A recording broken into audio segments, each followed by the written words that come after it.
Hey guys, tonight we're slipping quietly into a world of lace curtains, whispered names, and teacups that never quite get washed.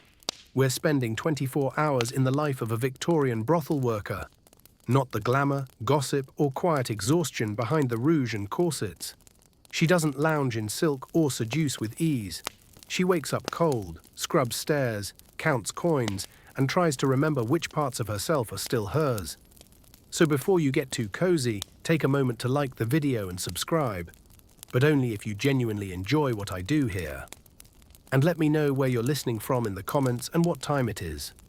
I always find it magical to imagine someone far away, maybe in the United States, Norway, or even Canada, drifting into sleep with me on this strange, quiet journey. Now turn off the lights, switch on a soft fan if you like a slight background hum, and let's slip gently into tonight's story. London, 1858. You're not a lady lying in a four-poster bed draped in silk. You're Marjorie, a woman working in an old brothel in Bloomsbury, and you wake before the sun. No roosters, no alarm bells. You know it's morning by the smell, cooled ash, yesterday's boiled cabbage, and something like damp wool left too long over the fire. You open your eyes. The ceiling is low, cracked and stained yellow with age. A collarbone-shaped fissure cuts through the plaster like someone once tried to read fortunes in its lines. You stare at it for a few seconds, then exhale. The thin blanket has slipped down to your knees. It's not cold enough to see your breath, but it's far from comfortable. One thing you know for sure is that the water in the jug by your bed has frozen. The ice is thin, like animal fat. You'll have to knock it loose with your knuckle, pour it into the basin, and splash your face awake. Or pretend to. You sit up, pressing your hand into the center of the mattress, sunken like a shallow grave. Horsehair stuffing. Prickly. Coarse. It is as if even the bed reminds you that long sleep is a luxury. Your bare feet touch the wooden floor. Icy. No rug, no slippers. You've learned to leave your shoes nearby unless you want splinters or frostbitten toes. Downstairs, the iron wheels of a cart rattle over cobblestone, maybe a street vendor or garbage wagon. You don't know anymore. It's just part of the rhythm of this house. Like the soft thud of a door upstairs, Mrs. Woodcreek's footsteps down the hallway, or the hiss of wind slipping through the window cracks. You reach for your dark brown dress, the one you've worn for weeks. Not the dress for entertaining, just a work dress. Long enough, thick enough, wrinkled enough. A button is missing. You pin it closed with a rusty needle from the shared tin. Add a laced undershirt, not tight enough to suffocate, but sufficient to give you some shape. You twist your hair into a bun and fasten it with a copper pin, precious as gold. There's no mirror, just a piece of tin polished and nailed to the wall. But you're used to doing everything by feel and memory. You fix your hair by touch. Wipe your face with the hem of your dress. Then stand up. You open the door and step into a hallway, washed in soft grey light like sleepy fog. The rose wallpaper is faded, peeling at the edges. The walls are cold. You place your hand on the stair railing and head down. Each step creaks softly. Not enough to wake anyone, but enough for the house to know you're awake. You once saw Sarah slip on the 6th stair and miss a week of work. Lesson learned. Never rush. At the bottom, the stove glows with embers. Fresh bread floats through the air. A real smell, fleeting but richer than any perfume used for clients. Old Marjorie, the housekeeper, must have been up since 4. She tends the fire, boils water, and makes bread if the cook's late. No one knows who she is. Some say she was a discarded wife. Others say she was born in this place. But everyone knows she's never late, and she never smiles.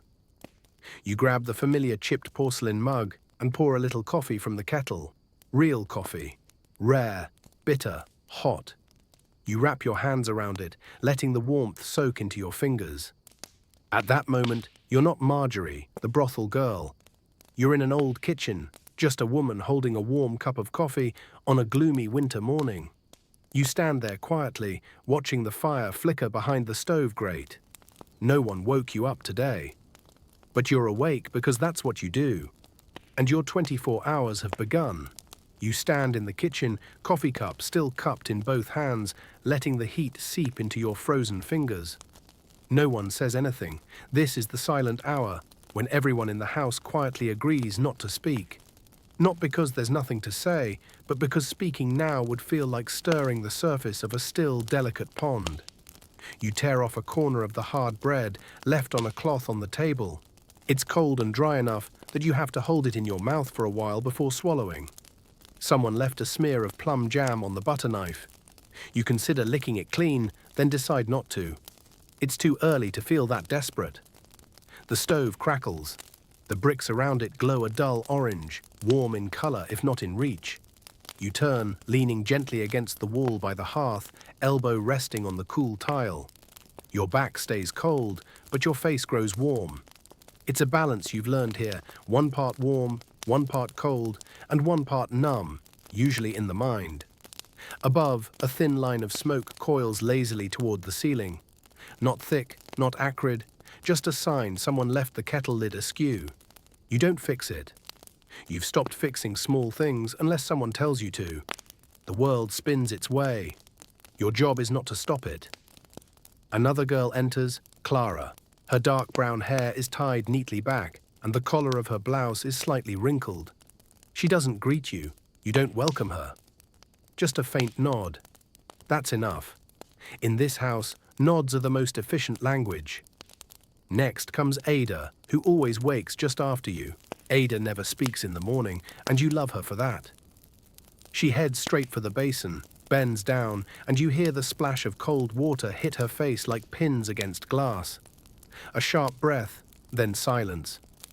Clara pours herself honest tea, but it's the second steeping. So pale you can see the bottom of the cup. She doesn't complain. No one complains. Everyone has their chipped porcelain mug. You broke one last month. Got docked for it. You swore you'd never let the new one slip again. The kitchen stays quiet. Outside, the world has started moving. Hooves clatter. A vendor calls out, "Roof tiles." Fix your roof. Someone else shouts something about turnips. In here, everything hums like an old wind-up clock, long overdue for rewinding. On the table, a metal tray holds a few old newspapers, a broken-tooth comb, and a nearly empty jar of honey. Someone has been using the honey on their lips instead of rouge, not for allure, but to keep them from cracking. You've done it too. I licked and licked it off once by accident when I was nervous. Someone opens the back door to let in air. The wind bursts in like an uninvited guest. No one protests. It helps chase away the house's stale smells. Ash, damp cloth, and the faint echo of yesterday's men. The house cleanses itself each morning like a stage before a new act. You finish the coffee. It's no longer hot, but it still has flavor. Bitter and a little sour. You like it, really. It's honest, not like the fake lavender dabbed on your wrists for clients. As always, you place your cup back on the tray, mouth side down. Every action is ritual. Cup down, wipe table edge, fold cloth, rinse hands. A chain of small acts that, if done right, bring calm. Not joy, but steadiness. You return to the hallway. The light through the window is a bit stronger now, but still the grey kind of London light that doesn't want to wake up. You tiptoe past the parlour. The curtains are still drawn. The gas lamps are off. It looks like a stage waiting for the curtains to rise. Chairs are lined, tables wiped. The flowers are drooping in their vase. You pause at the doorway, gently brushing your finger over the velvet drapes. Still dusty. You'll need to dust them later. At the end of the hall is the laundry room. You step in, not to wash anything, but because it's quiet. On the drying rack is a clean towel, nearly dry. The smell of soap is sharp, but familiar. Hanging nearby is your dress for tonight, cleaned and pressed. The collar folded flat, though you know the fabric inside still itches. You lean over the basin to re-wash your hands. It isn't necessary, but the cold water helps keep your nerves still, as if clean hands mean you're still in control of something, however small. You dry your hands on yesterday's cloth, fold it, hang it back neatly as if it had never been used. Back in the kitchen, someone's slicing bread. A spoon clinks against a cup, a slight sound, but it rings like a bell. The morning silence is over. You head to your room to change into your dress. The day's work is about to begin. The first knocks on the door will come in just a few hours. And you will smile again, not because you want to, but because that's part of the role. You return to your room, where pale grey light seeps through the breath-fogged window. The fog hasn't lifted yet, and tiny droplets cling to the edges of the weathered glass. On the wall, the shadow of a bare tree outside appears like a pencil sketch, tilted, trembling. You remove your dark brown work dress and hang it on a chipped wooden hook. It'll stay there until late afternoon. Now it's time to wear your daytime client attire, not the lavish evening wear, just something presentable enough. From the drawer beneath the bed, you pull out your second corset, the one meant for clients. It's stiffer, more rigid, and not a bit more comfortable. But you tighten the laces with practiced ease. After enough time in this place, shallow breathing becomes instinct. Next comes the pale blue dress with a high collar and faux pearl buttons running down the front.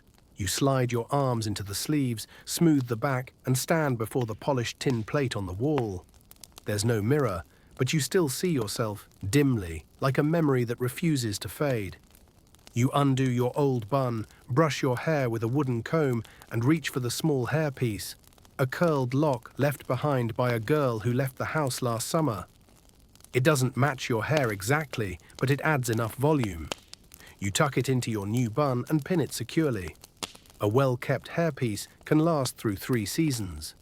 You take out a bottle of lavender water from the little box under the bed. Not perfume, just cheap scented water meant to suggest self-care. You dab on your wrists, behind your ears, and on your collarbone. Just enough. Too much, and the clients will think you're pretending to be something you can't sustain. A fatal misstep in this line of work. You dip a cloth in cold water and press it gently to your cheeks. Your skin flushes slightly, like you've just come in from a brisk morning walk. Fresh, but not too healthy. The perfect balance. Clients like you are expected to look alive, just not enough to run. You skip the lipstick. That's for nighttime. This morning, you only need to look tidy. Downstairs, you hear the soft click of someone pouring tea. A spoon clinks gently in a cup. Likely Clara, or Ada, or both. That subtle, steady sound feels like the house winding itself up. You slip on your shoes. Brown leather, worn soles. The left one creaks when you walk. You used to hate the sound. Now it feels like a second heartbeat. You glance once more into the tin. You look all right. Not pretty, but not tired. That's enough. You leave your room, padding down the hall, past closed doors where other girls are applying makeup, changing clothes, or sitting still, breathing. No one calls out. No one asks questions. Everyone is waiting for the first knock of the day. Downstairs, you hear Mrs. Latch pacing the parlor. Her low heels make no sound, but you feel her presence, like the house tightens in anticipation. You pass her tiny office. The door is ajar. Inside, she's writing in her ledger. Her steel pen scratches across the page, as if crossing out names barely written. Mrs. Latch doesn't need to speak. One glance and you'll know exactly what to do. You've never seen anyone furrow a brow with their whole face like she does. Once, a new girl arrived 15 minutes late. Mrs. Latch looked at her once. The girl apologized 3 times without knowing why. You enter the parlor and begin your duties, fluffing cushions, straightening curtains, changing the flowers. This week, they're carnations, cheap, durable, colorful enough to mask the room's age. You take the vase, pour the stale water, trim the stems, and arrange them carefully. Each stem tilted to look like it was placed absent-mindedly, not arranged. Intentional randomness, lesson 3 in this profession. You wipe the vase's rim, set it back, and smooth the lace doily beneath it. Then you sit in the corner of the sofa, hands folded neatly in your lap, spine straight. You're not waiting. You're present. Upstairs, someone steps lightly. It might be old Marjorie with the tea tray, or a girl checking today's client list. Everyone has their role, and all roles lead to the same goal, to be ready. You hear the fireplace crackle. It's your favorite sound in this house, a sound that exists for no one. Not seductive, not performative, just a piece of wood heating and breaking apart. Light behind the curtains brightens slightly, and then, like every day, you hear it. 2 knocks. Pause. 1 more, not hurried, not hesitant, no need to ask. It's irregular. You don't stand. It's not your job. Nell, the young maid, will answer the door. You only adjust your dress, smooth it gently, precisely, and take a long, steady breath. The morning has truly begun. The knock repeats, this time a little quicker, as if the man outside is second-guessing whether he has the right house. But you recognize the rhythm. 2 knocks, a pause, then 1 more. A familiar cadence, cautious, slightly feigned in its casualness. Nell, the youngest maid, pads through the parlor. Her dress is too long, dusty at the hem, and her hair is tangled at the nape, like she's just run through wild rose bushes. Still, Nell opens the door with rare grace. She lowers her head, says nothing, and lets the guest in with a slight bow, like a silent offer of tea. You don't need to turn around to know who it is. You can tell from the footsteps. Not the heavy tread of men who drink before noon. Not the shuffle of tradespeople. These are soft leather shoes, well kept, polished. A light, confident step, with a flicker of hesitation, like someone stepping into a theatre unsure of their assigned seat. Mrs. Latch is already at the threshold. No one heard her arrive, but she stands, one hand resting on the stair rail, like a housekeeper in a Sunday stage play. "Good day, sir," she says, voice low but firm. "Parlour this way, if you'd care for tea first." The man nods, removes his gloves. No names are asked, none are needed. Here everything runs on subtler signs. How a man holds his hat, how his eyes scan the room, how he brushes his cuff while waiting. You are not summoned. Not yet. Mrs. Latch has her rhythm. She sets the guest by the window where the light falls softly through sheer curtains, making anyone look gentler. A cup of tea, no liquor. Tea means thought, not impulse. Possibly a first-timer, or a regular seeking quiet company. You rise from your corner of the sofa and step into the hallway. Not quickly, not slowly. Each step was measured like yesterday's rehearsal. Your dress doesn't sweep the floor, but it's long enough to hide your shoes. You pass the small stairway mirror. You don't look, smooth your hair, a calming ritual for cold hands. Then you wait. Mrs. Latch turns to you. No smile, no words. Just a nod, like checking off an item in an inventory. You understand. You walk down the hall to the second tea room where the guest sits. He's removed his gloves and hat, resting them on his lap. Head slightly bowed, eyes fixed on an untouched teacup. You enter silently. He looks up, not startled. His eyes meet yours for just a breath, then look away. You smile, gently, like an exhale, and nod. No curtsy, no lifted skirt. Just presence. Nothing more. He stands, says nothing. You don't either. You turn and walk toward the stairs. He follows. You don't need to check. The dim amber light from a small landing window falls across your shoulder on the staircase. The steps behind you stay even. Not hurried, you speak no words. Neither does he. There is no need for talk here. You lead him to the third room on the left. One you readied this morning. Fresh linens, carnations in a small vase, a candle flickering faintly. Not for light, just enough scent to mask damp wood and old iron. You open the door, no invitation needed. He enters, no words exchanged. The encounter unfolds in silence, not from absence, but from structure, like a classical piece without lyrics, yet rhythmically understood. When it's done, he stands. No rush to dress, no bow of thanks. He places a coin on the dresser, then turns and leaves. The door closes behind him, quiet as fabric brushing a sleeve. You don't leave right away. You sit at the edge of the bed, adjusting your skirt. Rest your hands on your knees, palms down. No distinct feeling. Not tired, hurt, or hollow. Just a page written and turned. You rise, pour water into the basin, and rewash your hands. Once for cleanliness, once for the ceremony, The coin remains on the dresser. You take it, slip it into the hidden fabric pocket inside your corset, the safest place in the house. Purses can be stolen, drawers can be searched, but no one dares touch your corset. You open the door. The hallway is still empty. The light has shifted. It's midday. The scent of fried potatoes wafts from the kitchen. A knife chops vegetables. Lunch is near. You step toward the stairs, feet landing on each wooden tread in practiced ease, fingers brushing the rail. No one asks who the man was. No one needs to. You pass the dark curtain in the hallway and think, one done. 9 or 10 more to go today. You return to the kitchen just as everything is quietly aligning for what might be called lunchtime, if such a word even fits here. There's no bell, no call of meals ready, just a shared, unspoken agreement. It's time. On the table, a loaf of bread has been sliced into uneven pieces, a few cold sausage curls wrapped in cloth, and a large teapot, the size of something a monastery might use, filled with what's likely the second steeping of leaves. The tea's scent is so faint that you might think it was just slightly yellow water if you didn't sip it. You choose your usual cup, the handle chipped, but the inside is clean. You pour the tea and add half a spoonful of sugar left over from yesterday. The scent of old leaves, cooled water, and damp wood, not lovable, but impossible to hate. Clara is already seated, cup in hand, staring out the kitchen door as if hoping the outside world might be different today.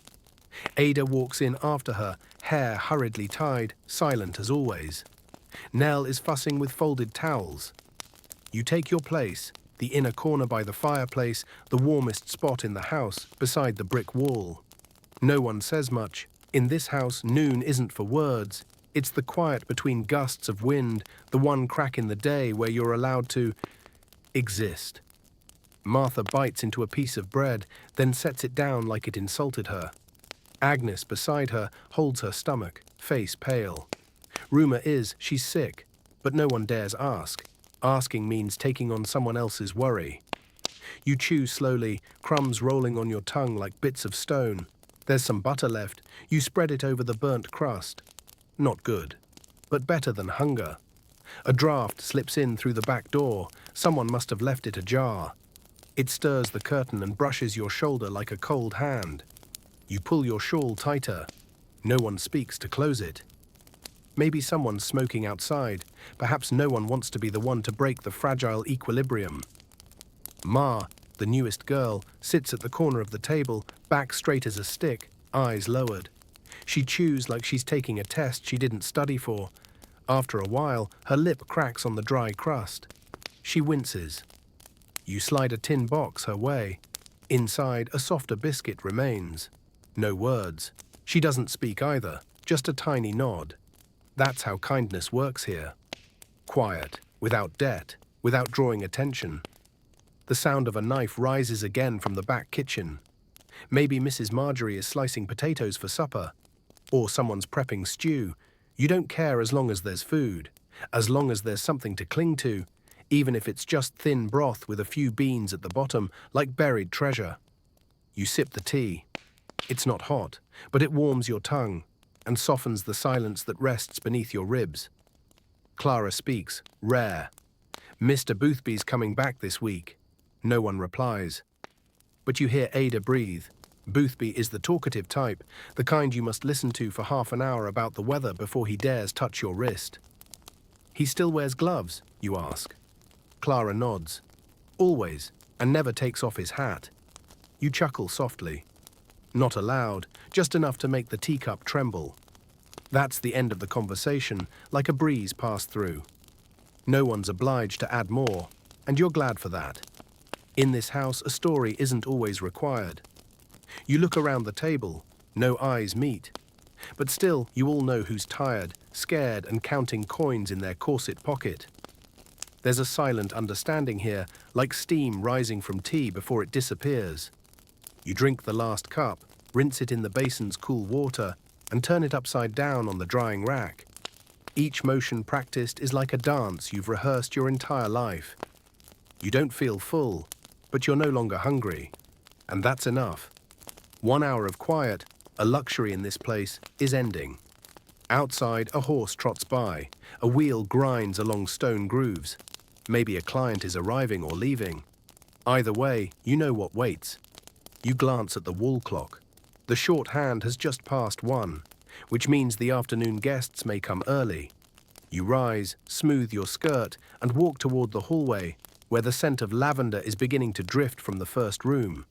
The tea has cooled. Winter hasn't retreated, and the front door still trembles gently in its frame. You return to the kitchen just as everything is ready for lunch, if it can be called lunch. There's no bell ringing. No one calls out, "Time to eat." It's just a silent agreement. It's time. On the table, a loaf of bread has been cut into uneven slices, a few pieces of cold sausage wrapped in a cloth, and a large teapot the size of a monk's kettle. Tea steeped at least twice. The scent is so faint that you might think it's just yellowish water if you don't take a sip. You pick your usual cup, the handle chipped, but the inside clean. You fill it with tea and add half a spoonful of sugar left from yesterday. The smell is a mix of old tea leaves, lukewarm water, and damp wood. A blend that's hard to love, but impossible to hate. Clara is already seated, cup in hand, staring out the kitchen door as if hoping the world outside will be different today. Ada comes in after, hair hastily tied, silent as always. Nell is busy folding towels. You sit in your usual spot, in the warmest corner of the house, by the brick wall near the stove. No one talks much. In this house, lunch is not for words. It's the stillness between 2 gusts of wind, the only crack in the day where you don't have to do anything but exist. Martha takes a small bite of bread, then sets it back on the plate as if it offended her. Agnes, beside her, clutches her belly, looking pale. There are rumors she's unwell, but no one dares to ask. Asking means taking on a piece of worry yourself. You chew slowly, crumbs tumbling like gravel across your tongue. There's a bit of leftover butter. You spread it across the burnt crust. It's not good, but it's better than hunger. A draft slips through the back door. Someone left it ajar. The breeze stirs the curtains, brushing your shoulder like a cold hand. You pull your shawl tighter. No one says to close the door. Maybe someone's out there smoking. Perhaps no one wants to be the first to disturb this fragile stillness. Ma, the newest girl in the house, sits at the edge of the table, back straight like a fence post, eyes not meeting anyone else's. She chews her bread like it's an exam she hasn't studied for. After a while, the crust cracks her lips, and she winces. You slide a small tin toward her. Inside, a softer biscuit remains. You say nothing. She says nothing, just nods very slightly.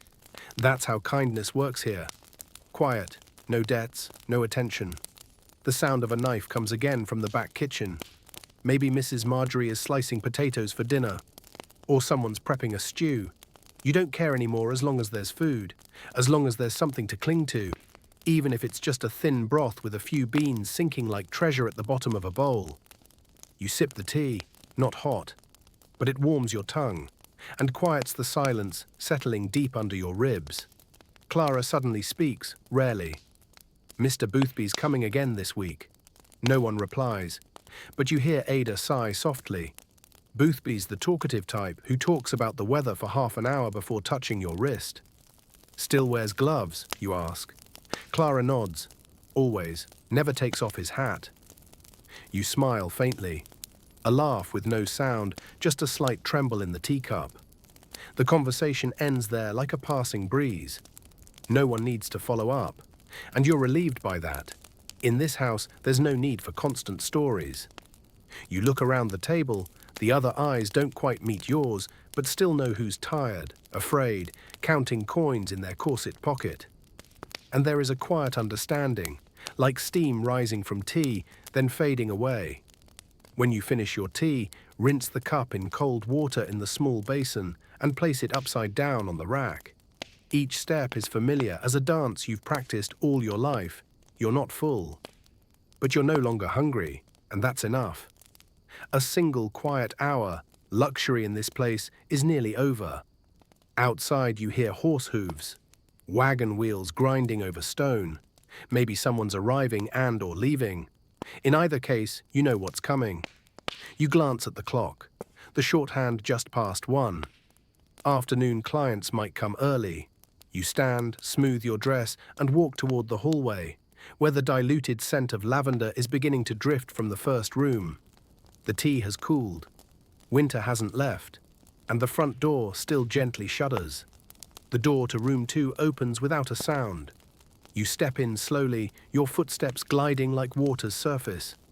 Inside, the light has been carefully set, curtains drawn halfway, a single low candle flickering on the table by the bed, casting a wavering shadow along the wooden wall. The man sits with his back to you. He wears a charcoal grey suit, shirt collar neatly folded, gloves laid precisely on his knee. His hair is dusted with silver, but his posture remains upright. You know this type of man, neither old nor young, neither loud nor gentle. A presence shaped by long boardroom dinners and conversations no one truly listens to. He turns as you quietly close the door. His eyes pass over you, not hurried, not hesitant. You smile, a smile as soft as tea being poured, neither inviting nor guarded, just a greeting that needs no words. You approach, placing your hand on the chair's armrest, waiting for him to speak first. But he doesn't, only gestures with his eyes, a slight nod, a silent agreement. You sit in the opposite chair, not too close, not too far. Your hands rest neatly in your lap, spine straight, eyes meeting his briefly, then turning away. You've learned that a gaze held too long feels intrusive, too short, and they feel unseen. So you choose just enough, an art taught nowhere but here.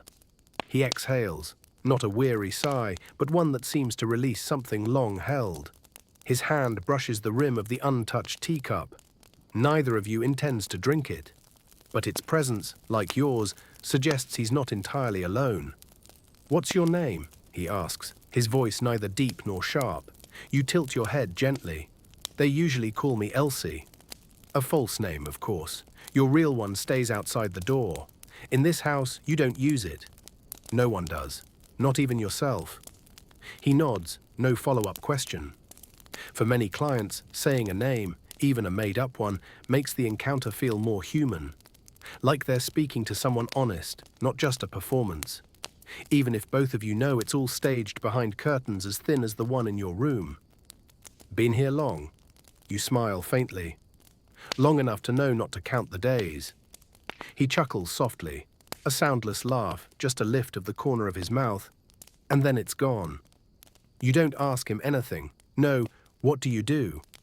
Or "Why are you here?" Not because you don't care, but because you know most don't have an answer. He leans back in his chair, eyes fixed on the cheap countryside print on the wall. A stream, some willows, a ghost-like figure in a boat.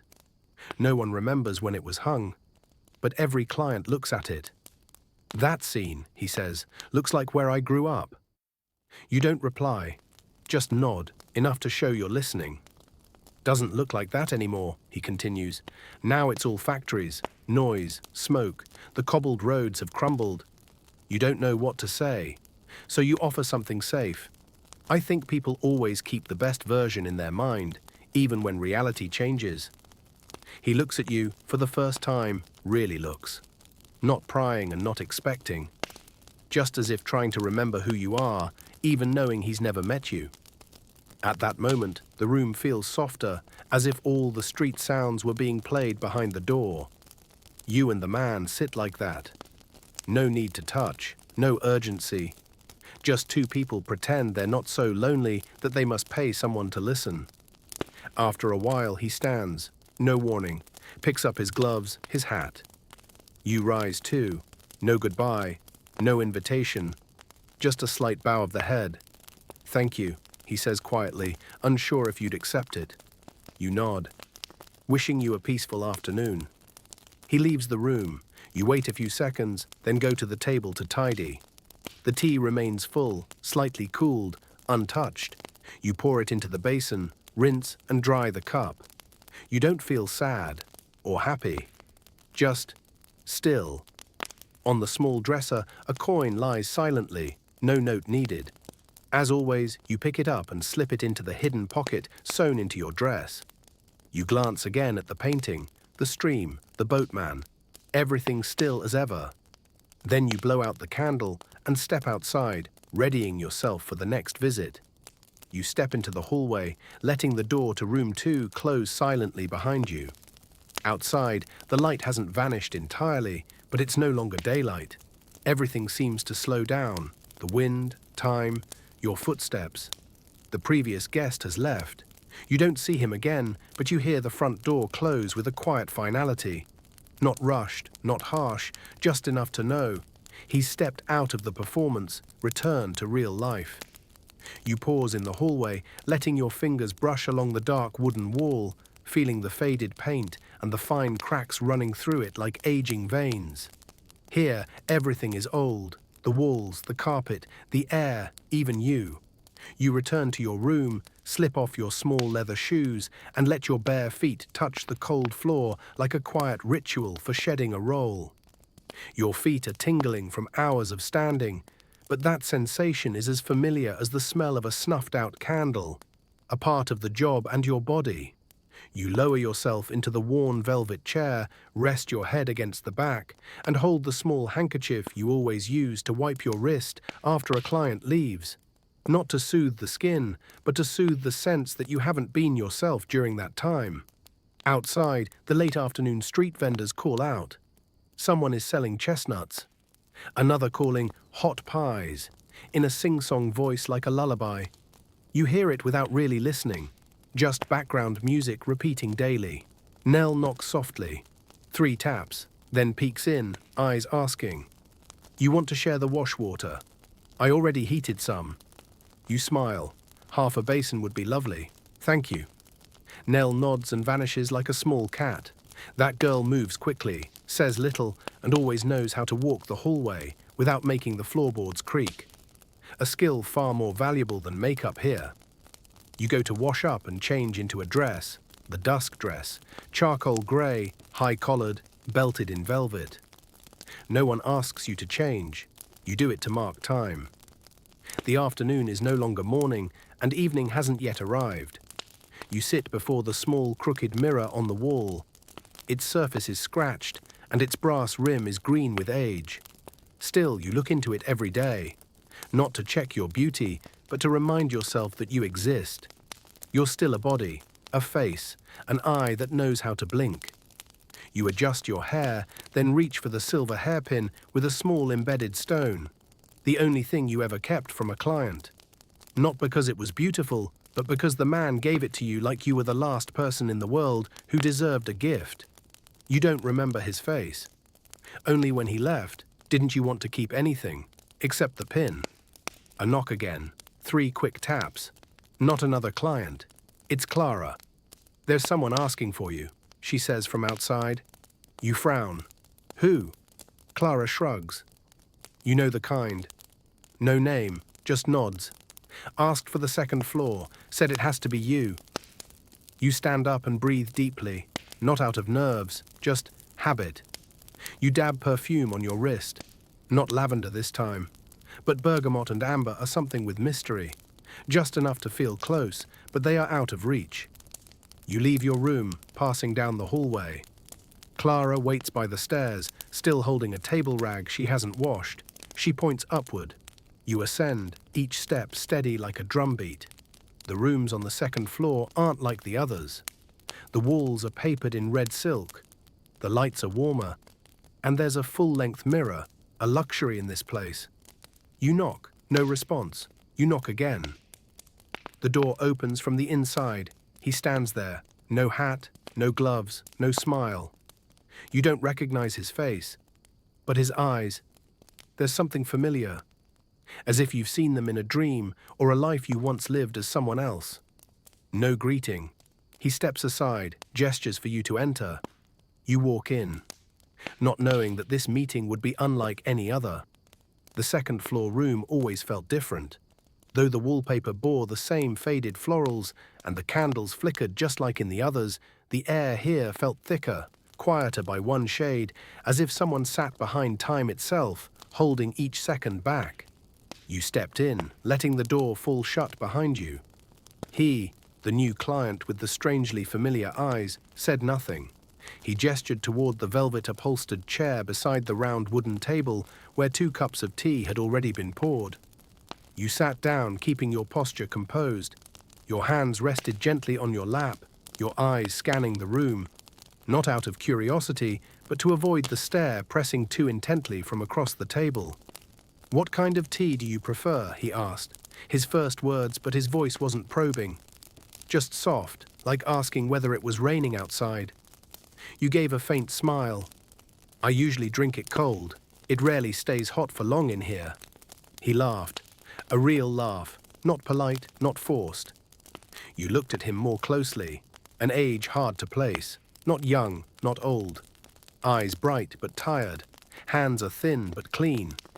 The kind of man who often didn't come to places like this, or left very little behind if he did. "How long have you worked here?" he asked again. You didn't answer right away. That question was like an invisible trap, not meant to extract facts, but to see how you might respond. "I don't count the days. I only remember my first winter here. It was so cold, the tea spilled on the table froze into a crust."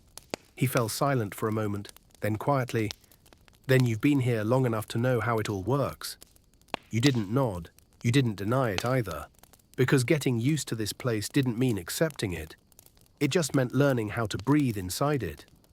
The room was quiet enough to hear the candle crackle and the soft clink of porcelain as he lifted his cup. "What do people usually tell you?" he asked suddenly. You blinked. Most people didn't ask that. They came here to talk, not to wonder what you did with the words they left behind. Their wives, their jobs, tiny heartbreaks they think no one else would bother listening to. He looked at you, unblinking. "Do you really listen, or just nod to get through it?" You paused, then answered, "Depends on the person. But if you want the truth, I hear more than I want to." He set his cup down, lacing his fingers together. "Then today, if I tell you something, will you promise not to remember me?" Your brow furrowed slightly, but you didn't ask him to explain. You were used to strange requests, but this one didn't feel entirely strange. It felt like someone asking for silence, even when there was no scandal to hide. Softly you said, "I promise." He leaned back, eyes fixed on the ceiling, then, as if speaking to no one but the ghosts in the wallpaper, "Today is the anniversary of the woman I once loved." You said nothing. She wasn't remarkable, not dazzling, not especially clever. But when she walked into a room, I forgot why I existed. You stayed still, only your heart skipped, just once, as if someone had spoken a name you hadn't heard in years. "We never ended up together," he went on. "I chose the safe path, someone suitable, a proper life." You'd heard this story before from others, but this time it didn't feel like a story you already knew. Because he wasn't telling it to justify himself, he was speaking like a man burning an old letter to remember the smell of ash one last time. You didn't reply. Just lift your cup and take a sip, to keep your mouth busy, to keep from saying anything that might dissolve the moment. He looked at you. You know, your eyes looked like hers. You smiled, very faintly. Not from flattery, but because you knew. He wasn't looking at you.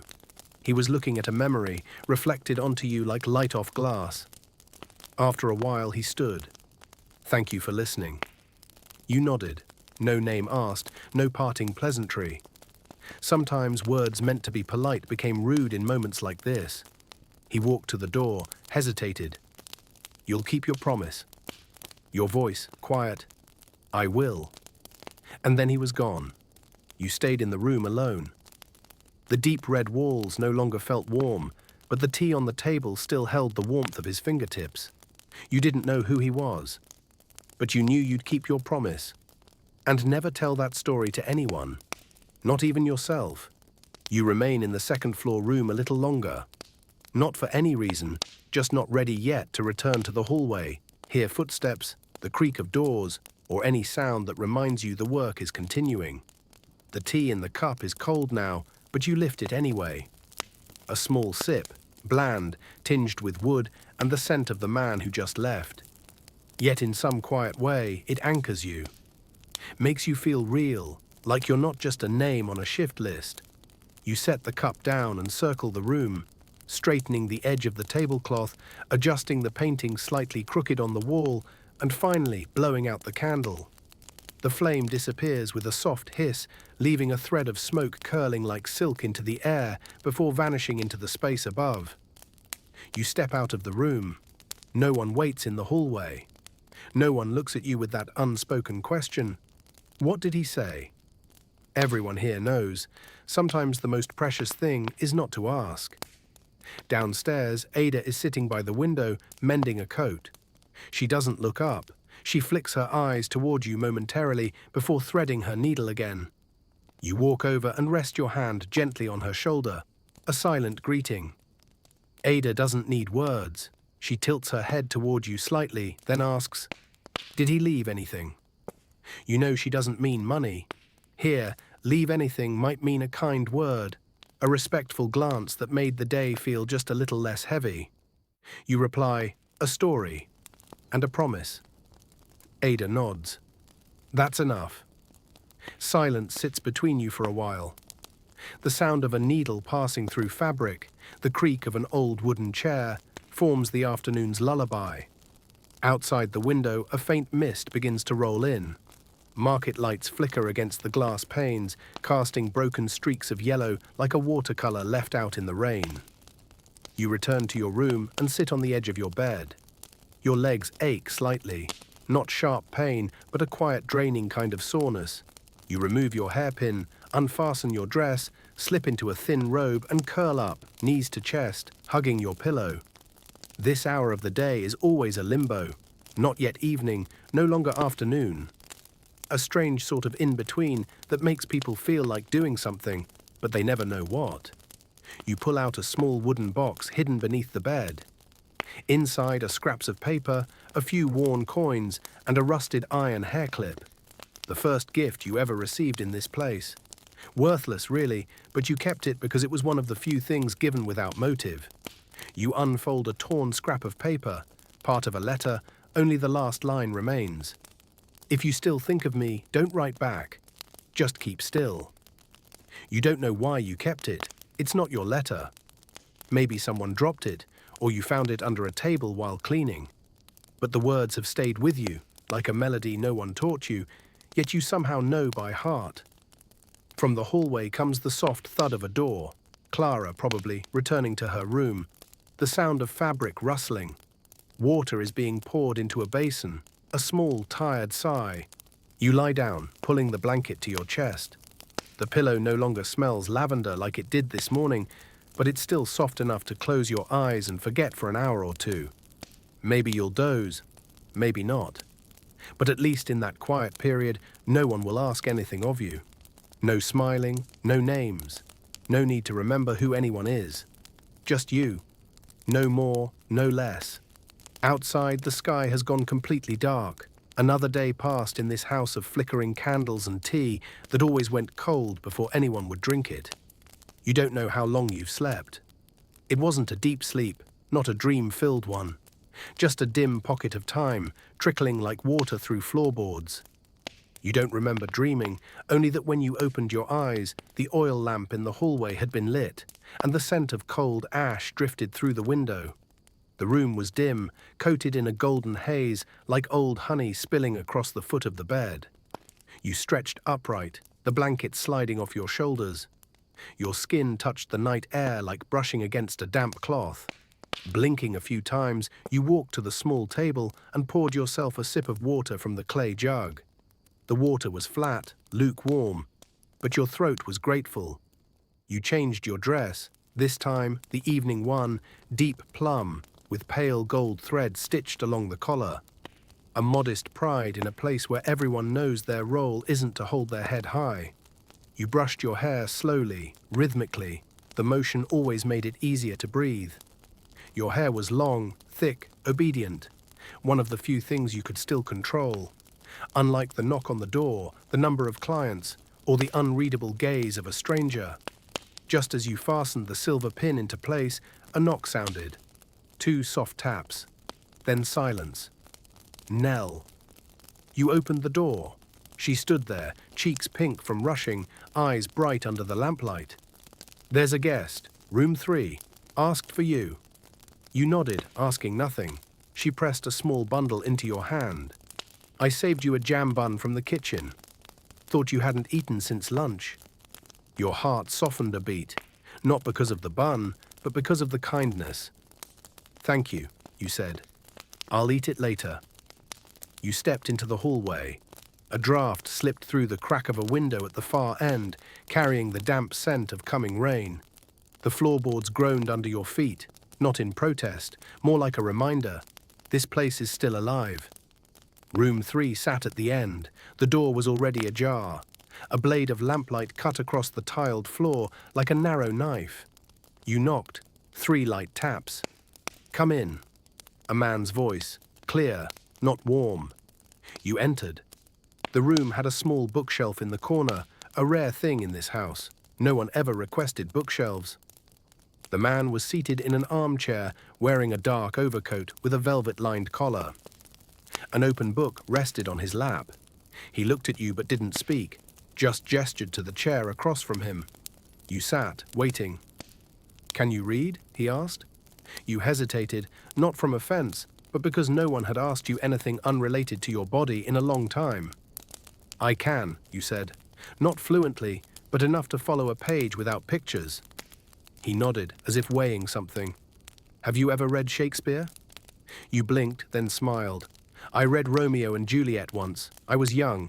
I thought dying for someone was the most beautiful thing in the world." "And now," he asked, "now I think loving someone enough to keep living for them is more beautiful." He chuckled softly, a short laugh but full-bodied. Then he handed you the open book. It was Hamlet. You vaguely remembered some of the lines. "Read a few lines to me," he said, slowly, like you're recounting someone else's dream. Your hands trembled slightly as you took the book. Not from fear, but from something tender. Rarely did anyone ask you to read. Rarer still, to use your voice for anything besides sweet nothings. You began to read. Your tone was low, steady, and unembellished, as though waking the words gently from centuries of sleep. He closed his eyes, one hand resting on the armrest. He didn't interrupt. The room became a small stage with no actors or audience, just 2 people, a book, and sentences floating like golden dust in the quiet. When you finished, he opened his eyes and said softly, "Thank you. I didn't think I'd hear words like that in a place like this." You closed the book and returned it without a word, just a quiet nod. He stood, placed a coin on the table, and left the room without looking back. You stayed for a while longer, then pulled the bun from your coat pocket. The jam had leaked slightly through the wax paper. You took a bite.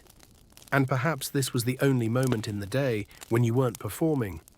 Just a girl, reading a passage, eating a sweet bun, on a night when the rain still hadn't come. You returned to your room, the sweetness of Nell's little jam bun still lingering on your tongue.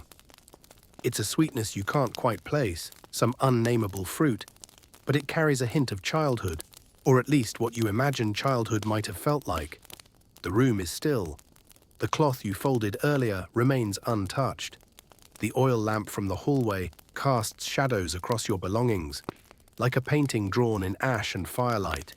You slip out of your dress and into a rough cotton robe, not for clients, not for anyone to see, just so your body can exhale softly after a long day of being someone else. Your stomach stirs. That small bun wasn't enough to fill the hollow ache. And you know if you wait until morning, the hunger will keep you awake. So you light a candle, slide your feet into thin slippers, and pad into the hallway, making your way toward the shared kitchen downstairs. The kitchen is never locked. No one here steals onions or bread crusts. The more precious things are kept in the heart, and those were taken long ago.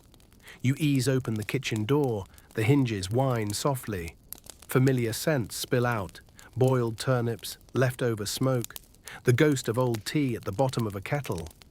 The dim wall lamp makes everything in the room feel submerged. You walk to the table, find half a loaf of bread, tear it open and discover a bit of salted butter in the cold crock.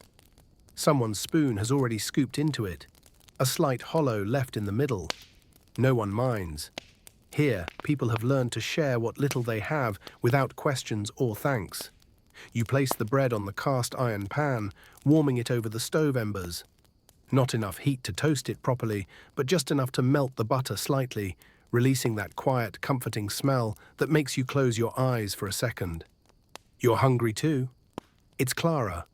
She enters, hair tied up, eyes still pink from too little sleep. You smile. I thought you were in bed already. She drops into the chair beside you, resting her chin in her hand. I just saw off the last guest. A drunk one. Didn't make much sense, but at least he left the money in the right spot. You break the bread in half and pass her a piece. Clara bites and closes her eyes as if savoring a fine meal at some luxurious inn. Do you ever think about leaving? She asks, still chewing. You pause, then answer, I think about it every day. But not in a romantic way. What's unromantic about it? Clara raises a brow. There's no neat ending, no one coming to fetch you, no one waiting. Just, one morning, you wake up and you're not here anymore. Clara nods, says nothing more. You finish your half of the bread. Your belly feels warmer, your whole body a little looser. Like buttered toast and quiet company are enough to rebuild the parts of you stretched too thin by hours of forced sweetness. A knock sounds at the kitchen door. Both of you turn. It's Ada. Anyone seen a cream-colored silk handkerchief? A guest left it behind. Madam's been asking. Clara shrugs. You shake your head. Ada leaves without another word, the door clicking shut behind her like the sigh of someone deep asleep. You and Clara sit a little longer. Then she rises first. I'll turn in. If I'm up early, I'll boil water for you. You nod. Thank you.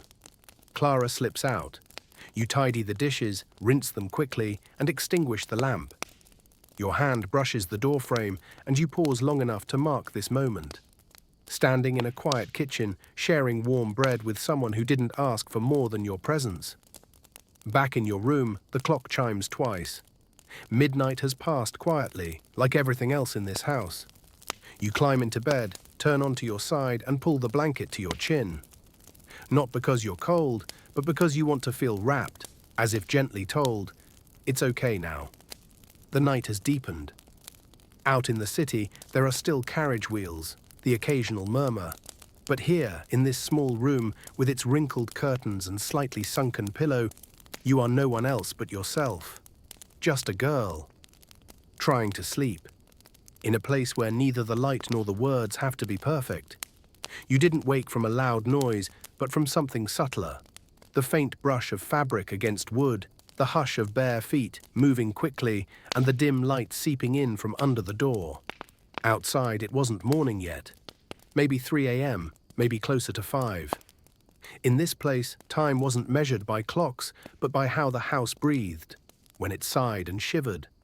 You lay still briefly, eyes barely open, blanket pulled to your cheek.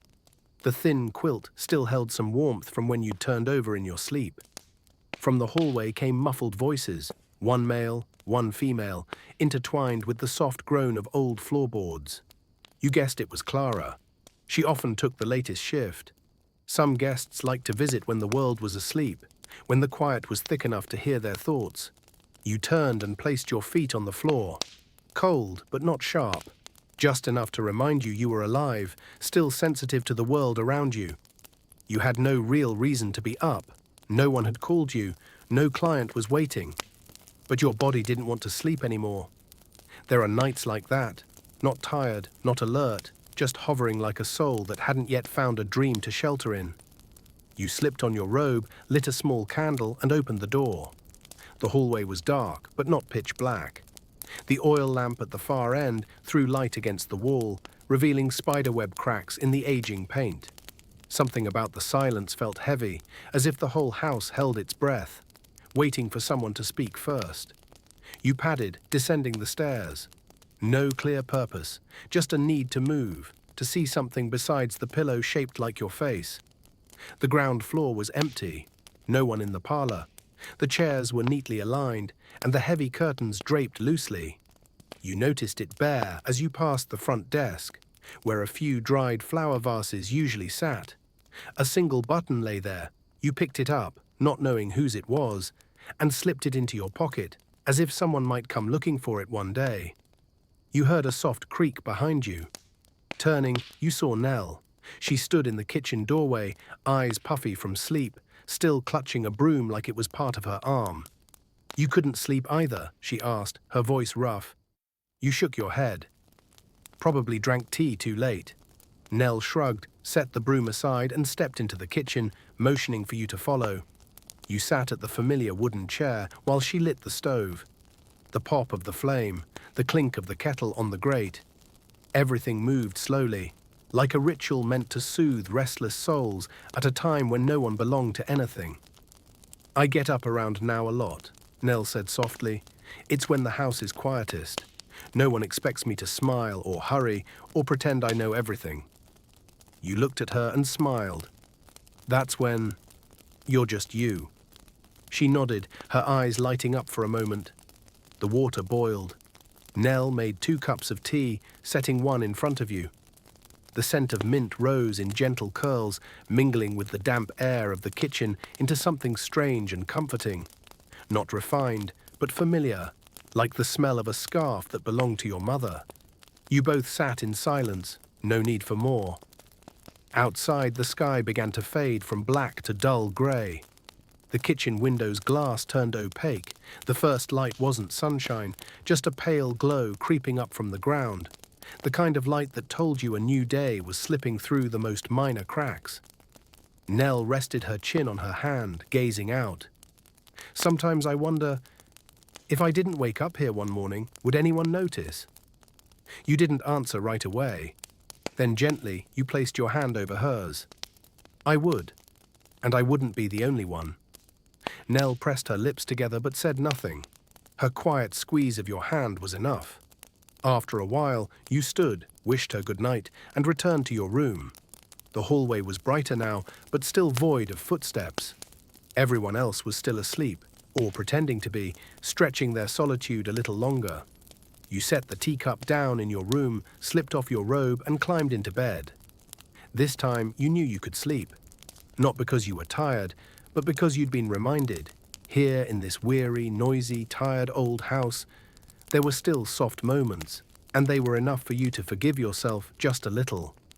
When you wake again, the light outside the window has turned the soft yellow of early morning. No more oil lamps, no more whispered voices. The chirp of sparrows on the tiled roof and the slow creak of carriage wheels on the cobbled street below. You sit up, tie your hair back, and wash your face with water long since gone cold in the ceramic basin. It's not enough to fully wake you, but enough to rinse off the shadow of a dreamless night. Clara is already awake. You hear her murmuring downstairs, and Ada grumbling about an ink-stained tablecloth. A morning like every other morning, everything tangled in quiet disorder. You put on your apron and step into the hallway, descending the stairs. Downstairs, the madam stands before the mirror adjusting her hat. She wears a dark blue dress with a high collar and intricately embroidered lace sleeves. She looks like she's going to tea with a countess, not running a brothel at the edge of town. "An old client came back," she says without turning around. "He asked for you. You don't need to ask who. Only one man has returned 3 times without doing much more than talking and drinking tea." "What room?" you ask. "Number 6. He seems more pensive than before." You nod and head down the back hallway toward the stairs to the 2nd floor. The door to room 6 is slightly ajar. You knock 3 times, softly, out of habit, and step in when you hear a quiet, "Come in."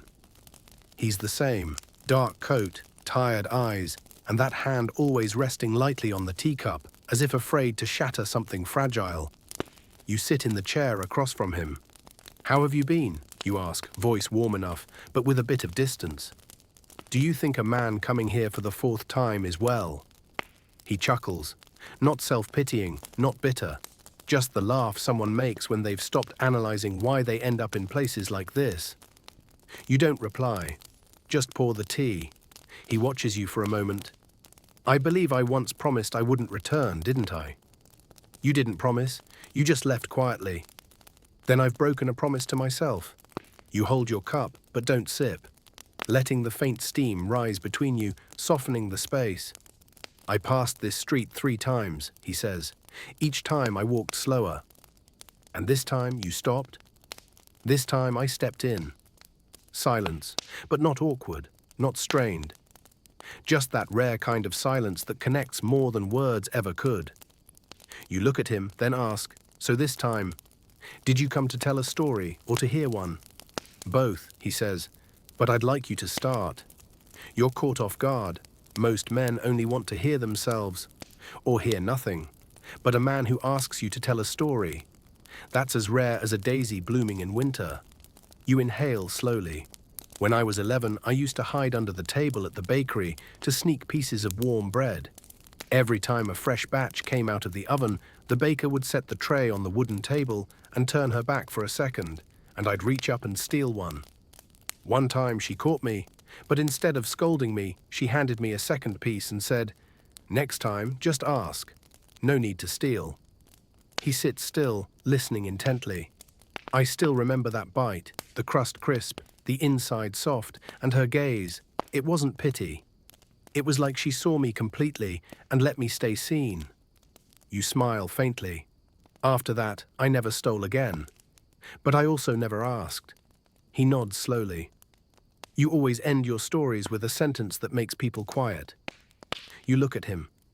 Then it's your turn. He leans back, eyes drifting to the ceiling for a breath, then begins speaking, in a voice low and steady, like someone reading an old letter he once wrote to himself. He leaned back in his chair, hand resting on the now lukewarm teacup.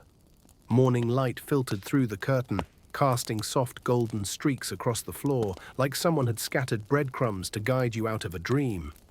One morning, he began, I left the house without saying goodbye. No reason. I wasn't angry. I wasn't in a rush. I just didn't think to. You stayed silent, listening and not interrupting.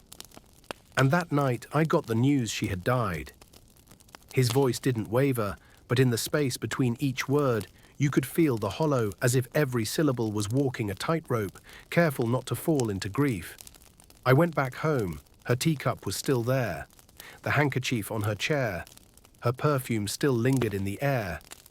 But she was gone. You looked at him, then said gently, "I'm sorry." He nodded, not at your sympathy, but in quiet gratitude for letting him say it all. After that, he continued, I became obsessed with last words. Everyone seems to believe that if you manage to say something, anything, before a goodbye, it somehow softens the blow.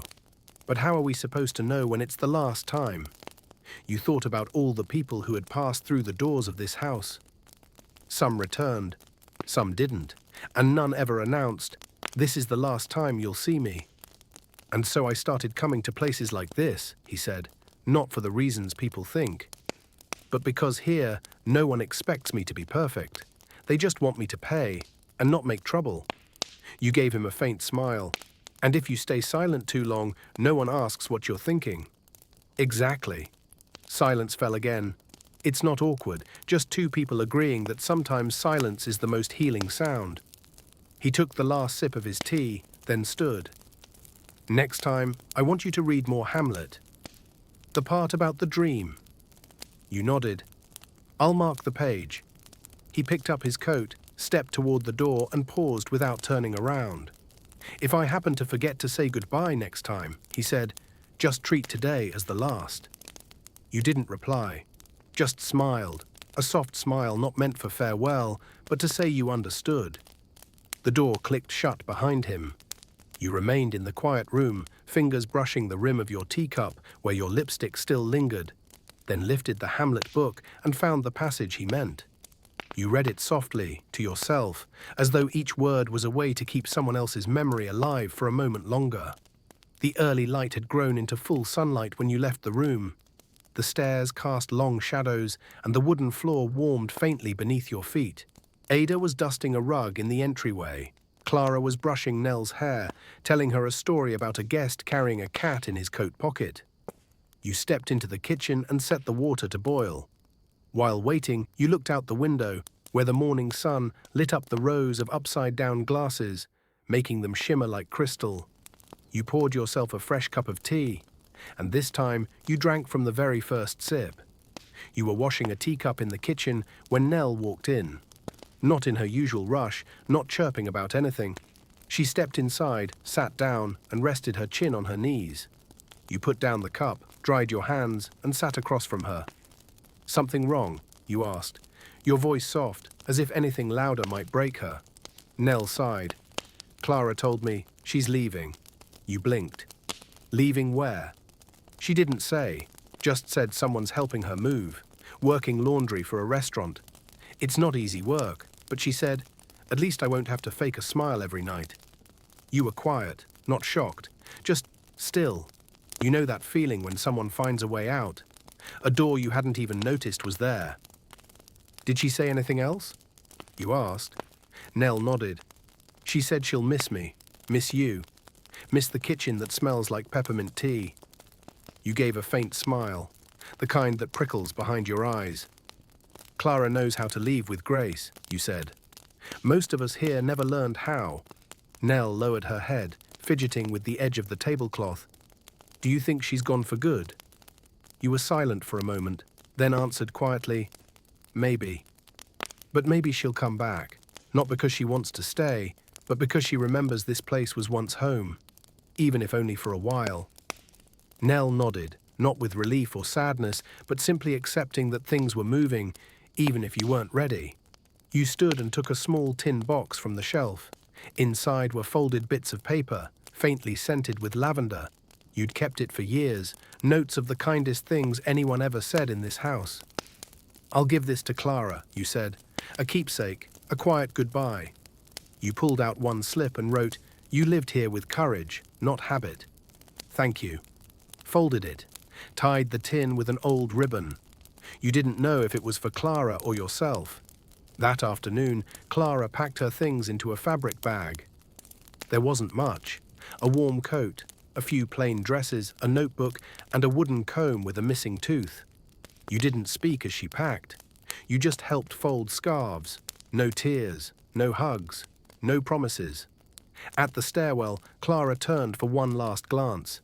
Not at the house, but at you, Nell, Ada, the ones who had stayed up late with her, shared crumbs, washed clothes in silence.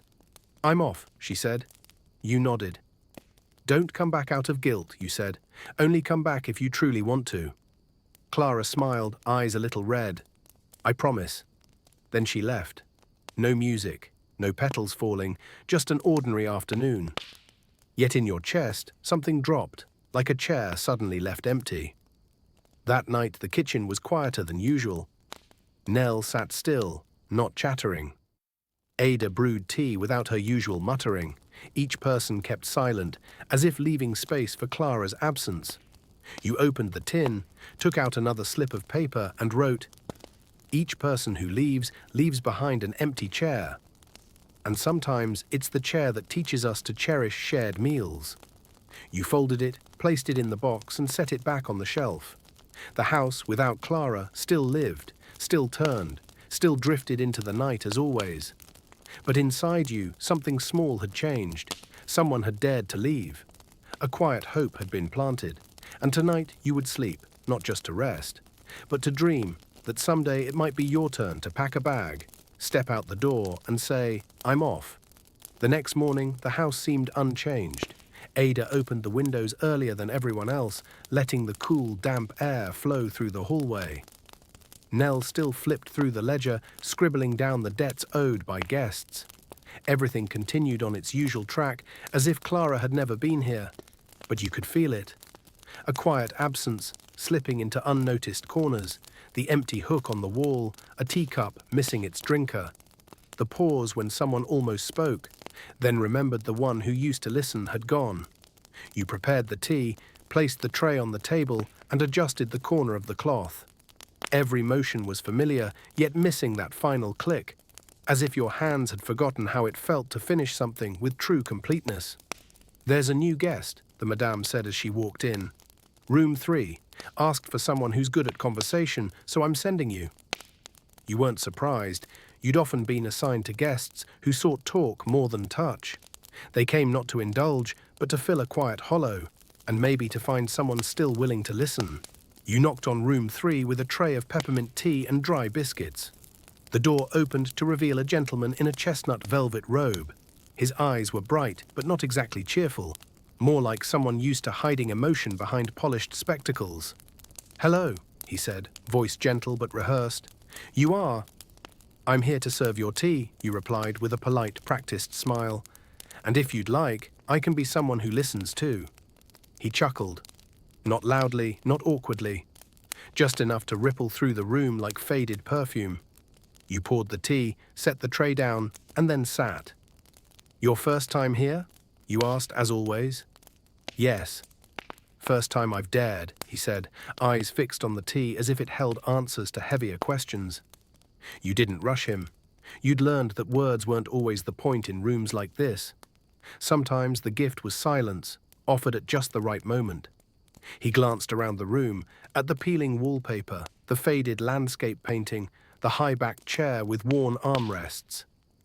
"Do you ever notice," he said slowly, "that some places are kept not because they're beautiful, but because no one has found a reason to replace them?" You nodded. "Just like many of us in this house," you replied, "not here out of want, but because nowhere else fits quite right." He looked at you a moment longer. His gaze softened. "Have you ever wanted to leave?" You hesitated. "Everyone thinks about it," you said. "But thinking and going are two very different things." He nodded, then pulled an old leather notebook from his robe and set it on the table. "I keep track of places I've visited and the people I've spoken with." You didn't ask why. You didn't ask whether you'd be written down. You just watched as he flipped through a few pages, jotted something in violet ink, then gently closed the book. "I won't stay long," he said. "Just needed a breath of quiet." "I hope this place gives you that," you said. He stood, adjusted his collar, and then looked at you again. "You know," he said, "there's something about this house, like an old piece of music. Scratched, warped, but with a few notes that still catch the heart off guard." You smiled. "Maybe because of the people who used to live inside it." He gave a slight bow, then left the room. You remained.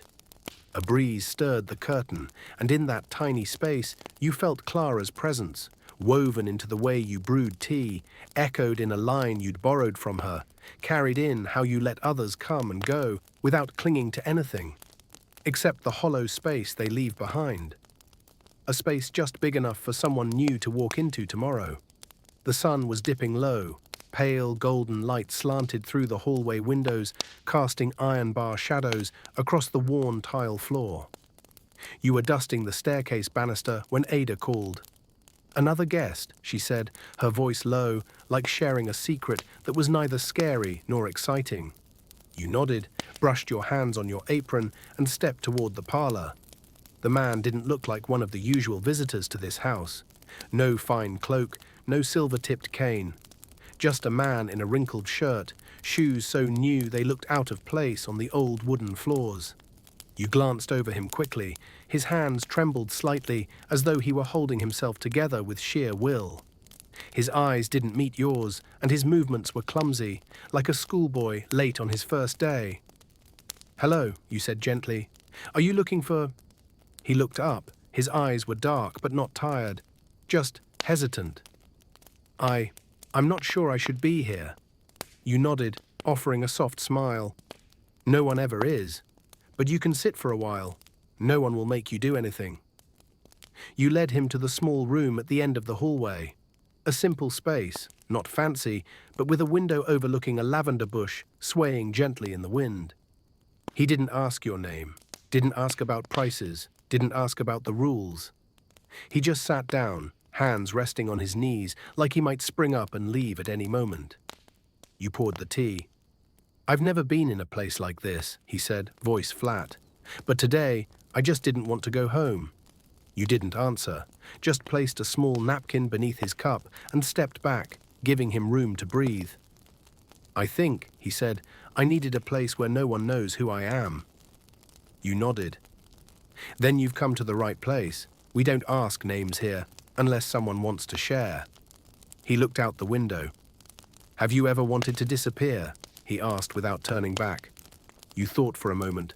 "Yes, but I realized disappearing is just another way to make someone remember." He gave a soft laugh. "And if no one does?" "Then at least," you replied, "you still remember yourself." Silence, longer than usual, but not awkward. The silence that settles over you after a long walk. No pain, just stillness. You rose, about to give him the space he seemed to need. But he spoke again. "Would you stay? You don't have to talk. Just sit." You nodded, sat across from him, and cradled your cup of tea. Outside, the light shifted. The soft greenish blue of late afternoon spread across the rooftops. Hooves clacked faintly in the distance on the cobbled street. You didn't ask why he came. Didn't ask what he was running from. No one needed reasons here, just a chair, a cup of tea, and someone willing to sit beside them without questions. After a while, he stood. "Thank you," he said, placing a few coins on the table. "I won't be back." You nodded. "That's all right." He stepped to the door, then paused. "If someone asks about me, no one will ask," you interrupted gently. "And if they do, I won't know a thing." He smiled, his first genuine smile since walking in. Then he left. The room was filled with the faint scent of new leather from his shoes, the cooling tea, and something nameless that lingered after him. You cleared the tray, folded the napkin, and opened the wider window. A breeze drifted in, carrying the early hum of summer cicadas, the sound no one pays attention to, yet is always there. You didn't know who he was. But that didn't matter. Sometimes someone comes not to be understood, but to exist. In a fleeting moment, unnamed, unlabeled, simply themselves. And that is enough. Night fell slowly, as if it too was hesitant around a house that had recently seen too many people leave. Everything was quieter than usual. Ada no longer muttered about stained tablecloths, and Nell didn't tease anyone while brushing her hair. Even the wind slipped in softly, no longer barging through the cracks in the shutters like it used to. You were sitting alone in the kitchen. The tea had gone cold. The oil lamp flickered low. On the table was an old spoon, its wooden handle worn smooth, the carved tip long faded. An object that felt out of place among the stack of glazed dishes waiting to be washed. You turned the spoon over. Faintly carved on the underside were the words, "Just once more." No one remembered who it belonged to. Perhaps a guest who never returned. Maybe a girl who left years ago. Possibly it had always been yours, from a version of your life long forgotten. You slipped the spoon into your apron pocket. Not for its worth, but because you knew. Small things like this were how memory hid itself from being forgotten. That night, you and Nell decided to bake the broken biscuits, those hard, singed-edged breads that only people in this house found delicious. You mixed the dough by feel, Nell measured sugar by sight, and Ada sniffed the oven like she could tell doneness by the heat in the air. "What exactly are we doing?" Ada asked, but her voice wasn't annoyed. "Biscuits for Clara," Nell replied, elbow deep in flour. Ada raised a brow. Clara didn't even like these biscuits. "Exactly. But she'd like us sitting here together." You smiled. Honestly, any excuse for a midnight snack is good enough. The three of you laughed, quietly, but genuinely, as if Clara, though gone, had left a soft light glowing around that little kitchen table. When the biscuits were done, you divided them into 3 portions, then set a 4th one gently on the windowsill. "For whoever's coming next," you said. Nell whispered, "Or for whoever hasn't really left." Late at night, the house was still. You lay in your room, blanket pulled high beneath your chin, listening to the soft hiss of wind brushing against the tiled roof.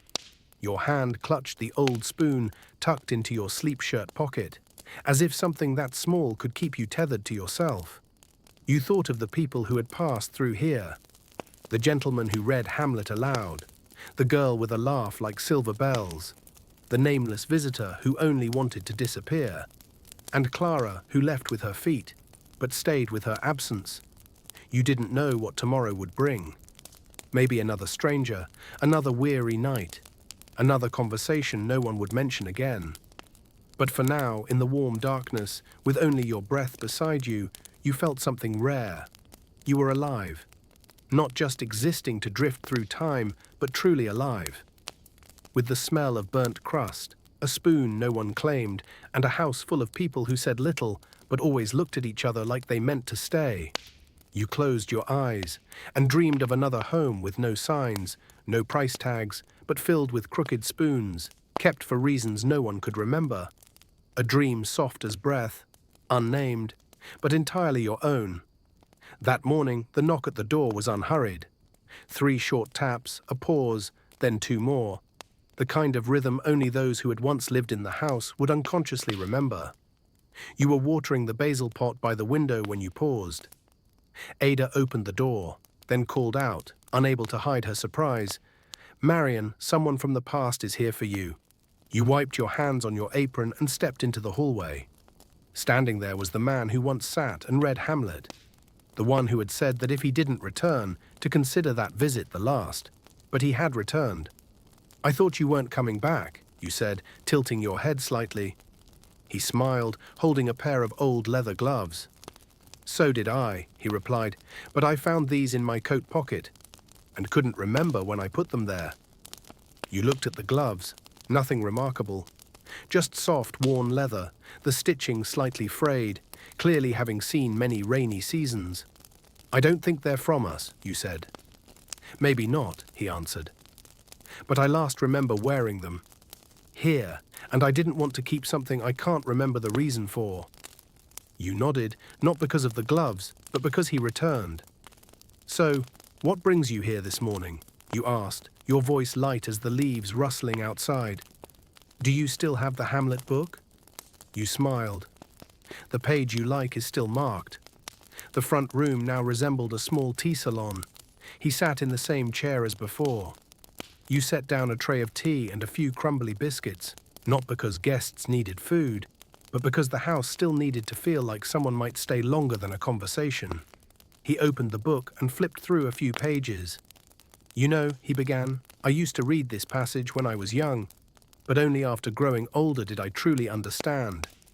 The character isn't afraid of death. He's afraid of not having lived deeply enough." You were quiet, then said softly, "To live and leave nothing behind is like never having been." "No," he shook his head, "to live and leave no one remembering why you mattered. That's what truly haunts a man." You nodded, your finger grazing the frayed edge of the book's spine. Clara once said, "If just one person remembers your name, even for a day, then that day had meaning." "Where is she?" he asked, as gently as someone brushing their fingers across an old photograph. "She left," you replied. "Works at a laundry place half a day's carriage from here. But I believe she still thinks of this house on windy nights." He smiled faintly, though his eyes glistened. "She used to call me Old Man Hamlet. No one else ever did." You laughed. "It suits you. If you stayed longer, it might have stuck." He nodded, sipping his tea. You realized then, for some people, coming back doesn't mean they hadn't gone far. It means a part of them never really left. When he stood to leave, you pressed the gloves gently back into his hand. You should keep them. Even if you don't remember, they still belong to you. He looked at you, then tucked them into his coat. "And if I don't return next time?" "We'll remember," you said.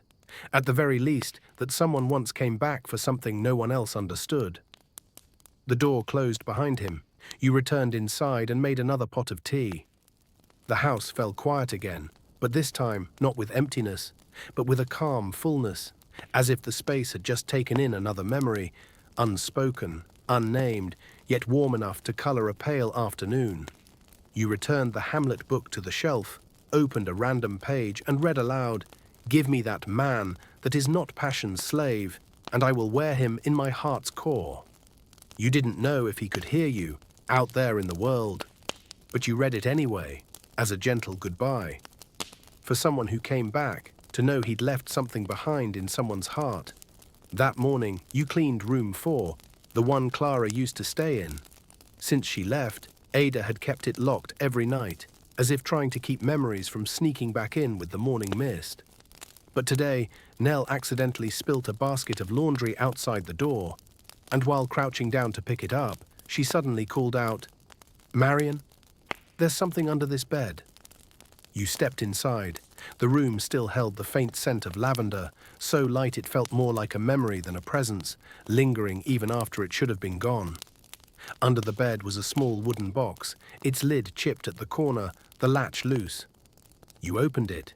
Inside was a dark wooden comb, a few strands of brown hair still tangled in its teeth. Besides, it was a letter, never sent. No envelope, no address, just folded in thirds and the paper tinged yellow with time. You and Nell exchanged a glance, then you began to read. If you found somewhere new, I'm glad. But if you're reading this, it means I still haven't let go of the feeling of being left behind.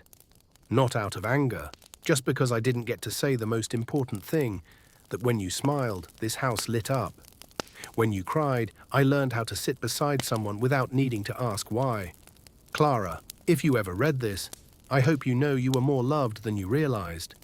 Not by the guests, but by those who shared tea, patched clothes, and listened to the floorboards sing their creaky lullaby each night. Your hands trembled as you folded the letter back up. "Who do you think wrote that?" Nell whispered. You looked at the comb. "I'm not sure. Maybe she wrote it to herself," you said. "Or maybe she wrote it, but never dared to send it." Nell was quiet, her fingers lightly brushing the wooden box. "Do you think Clara will come back?" "I don't know. But if she ever loved this place, then some part of her still lingers here." You set the comb on the vanity, adding a few sprigs of dried lavender. The letter you tied with a thin thread and placed gently in the drawer. Not to hide it, but to protect something that is not easily said aloud. That afternoon, you baked crumbly biscuits again, but this time you didn't save a piece for Clara in the kitchen. Instead, you brought one upstairs and placed it on a plate by the half-open window in room 4. A while later, Ada walked in, saw the plate and asked, "A new guest?" You shook your head. "Number just an old one." Ada said nothing more, but before leaving the room, she pushed the door closed with a soft motion, as if afraid of disturbing something unseen, suspended in the air. That evening, Nell brought Clara's comb down to the kitchen. She sat, brushing her hair slowly, whispering stories. Not for Clara to hear, but for you. "I told her about the ink stain on my dress," Nell said, "and how Ada scolded me for using her soup bowl." You sat across from her, pouring tea, offering no interruptions. "Do you think she can hear me?" You thought a moment, then nodded. "If there's a place for people who've ever lived in a house like this, I think they gather around kitchens like ours, quiet but still listening." Nell smiled. "Then she's probably laughing at me for still talking too much." You both laughed softly, and under the flickering lamplight you thought, some people leave behind nothing but an old comb and a few unsent words. But sometimes that's enough, because it's the minor things that stay in the heart the longest. That afternoon, the rain came. Not in a downpour, but a quiet, persistent drizzle, like someone in the clouds was gently pressing a damp cloth over the city. The house felt more humid than usual. The walls were damp. The wooden floors had swelled just enough that each step gave a long, weary creak, like the sigh of something tired. You replaced candles in each room when you found one that had snapped in two, not from impact and not from age. It had broken at the core, right where the wick is softer than the wax, as if it couldn't bear the weight of itself anymore. You turned it over in your hand, then replaced it with a fresh one. But instead of throwing the broken candle away, you tucked it into your apron pocket. You weren't sure why, maybe because it reminded you of something. That evening, there were no new guests. No knocks at the door, no one is asking for prices, no late arrivals from carriages stuck in the muddy streets. Just a rainy night, steady, soaking, and asking nothing but patience. You, Ada, and Nell sat in the kitchen, each holding a warm cup of tea, listening to the wind brushing the windows like a distant voice calling from an unnamed place. Ada was knitting. Her needles moved steadily, not fast, not slow. Each stitch was a quiet space, just wide enough that no one felt the need to fill it. Nell doodled on the edge of an old newspaper, sketching round smiling faces with rosy cheeks and curly hair. You gently rubbed your thumb over the cracked part of the broken candle. "Do you ever feel," you asked softly, "like you're a broken candle?" Ada didn't look up. "Often. I thought a candle just had to burn," Nell said. "The problem," Ada interjected, "is sometimes we burn not for light, but because we don't know what else to do." You nodded. "And sometimes we burn all the way down, and no one even notices." Silence fell again, like another layer of rain, thicker now, but not cold. After a moment, Nell placed the broken candle on the windowsill. "I think we should leave it here, just in case Clara sees it." Ada sighed, as if she didn't want to hear the name anymore, but couldn't bear to push it away. She said, "If Clara comes back because of a candle, maybe she never really left." You said nothing, just cracked the window open a little. Rain misted in, dampening the edge of the tablecloth, but the candle stayed right there, resting quietly, not discarded, but kept. Close to midnight, you did your final round through the house. Room 3 had someone snoring gently. Room 7's lamp was still on, likely the guest who scribbled in his diary late into the night. You passed your room. On the table sat the notebook Clara had left last month. You still hadn't had the heart to finish it. But tonight you opened it. One middle page had a thick line drawn through it, but a few lines were still readable. "I used to think that if no one cried when I left, it meant I didn't matter. But now I see. Some goodbyes are so quiet, no one sheds a tear. Just silence, heavy silence. And that's what haunts you the most." You closed the notebook, then take the broken candle from your pocket and set it on your windowsill, next to a cup of tea gone cold. No one cried that night, but you knew, in this house, silence always had a voice. It was just very soft, very gentle, like the sound of a broken candle, still casting its final bit of light. That morning, the fog was thicker than usual. The window panes were misted over, making everything outside look as if it had been gently erased by a giant eraser wielded by time. Ada, sipping her spoonful of porridge, said quietly without looking up, "Room 2 was open early this morning, but no one saw the guest leave." You placed the kettle on the stove, listening to its quiet rumble before gently replying, "Maybe they just needed silence." Some people need a quiet morning to find themselves again. Ada didn't argue, but you noticed she stared out the window longer than usual. After breakfast, you went up to room 2. On the windowsill sat a pair of old boots, neatly placed, one slightly tilted, the other still caked with dried mud around the sole. The door wasn't locked. You knocked softly. "Excuse me, may I come in?" No response, but the stillness inside didn't feel like rejection. You stepped in. The room smelled faintly of old tobacco and lavender, the kind of scent that lingered when someone had tried to mask sorrow behind quiet composure. Sitting on the edge of the bed was a middle-aged man, his back slightly hunched, polishing a worn leather bag with a frayed handkerchief. When you entered, he didn't look up, only asked in a hushed voice, "Do you remember me?" You looked closely and then recognized him. The guest from months ago who hadn't said a word all night just sat by the window, tapping his finger silently on his teacup, like playing an invisible tune. "I remember," you said. He nodded, emotion that seemed part acknowledgement, part regret. "I couldn't say anything back then," he murmured. "And now, there's nothing left to say." You poured him a cup of tea, saying nothing. He finally looked up. His eyes were red, but dry. "I came back to remember," he said, "but now I'm afraid I've forgotten what I came for." You sat down near the small table. "Maybe you haven't forgotten. Maybe it's waiting to be remembered, in a different way." He smiled faintly, only with his mouth. "Some days I think if someone just placed a hand on my shoulder and said, 'You once meant something to someone,' I'd fall apart." You didn't speak. You placed your hand on the table, close enough in case he needed it, but not imposing. He didn't reach for it. But his gaze softened. I once brought a woman here, he said slowly, as though telling a story to himself. She loved this place, loved the evenings with burnt-edge bread and tea that was just a little too cold. You nodded gently. She's gone now, he said, not just from my life, but from this world. The wind whispered against the windows. I think she's still here, you whispered, in the scent of tea, in the creaking floorboards, in the old boots on the sill. He turned to look. Then, after a pause, he pulled a handkerchief from his pocket, wiped his glasses and stood. You're someone who keeps the small things, aren't you? He asked. You nodded. Because it's the small things, you replied, that are often the only things left when everything else has gone. He left not long after. No tea, no heavy farewell, just left the boots on the sill, a quiet marker that he had returned. Ada noticed and moved to put them away. But you stopped her. Leave them, you said. They might need those boots to come back. In a dream. Ada said nothing, but didn't touch them again.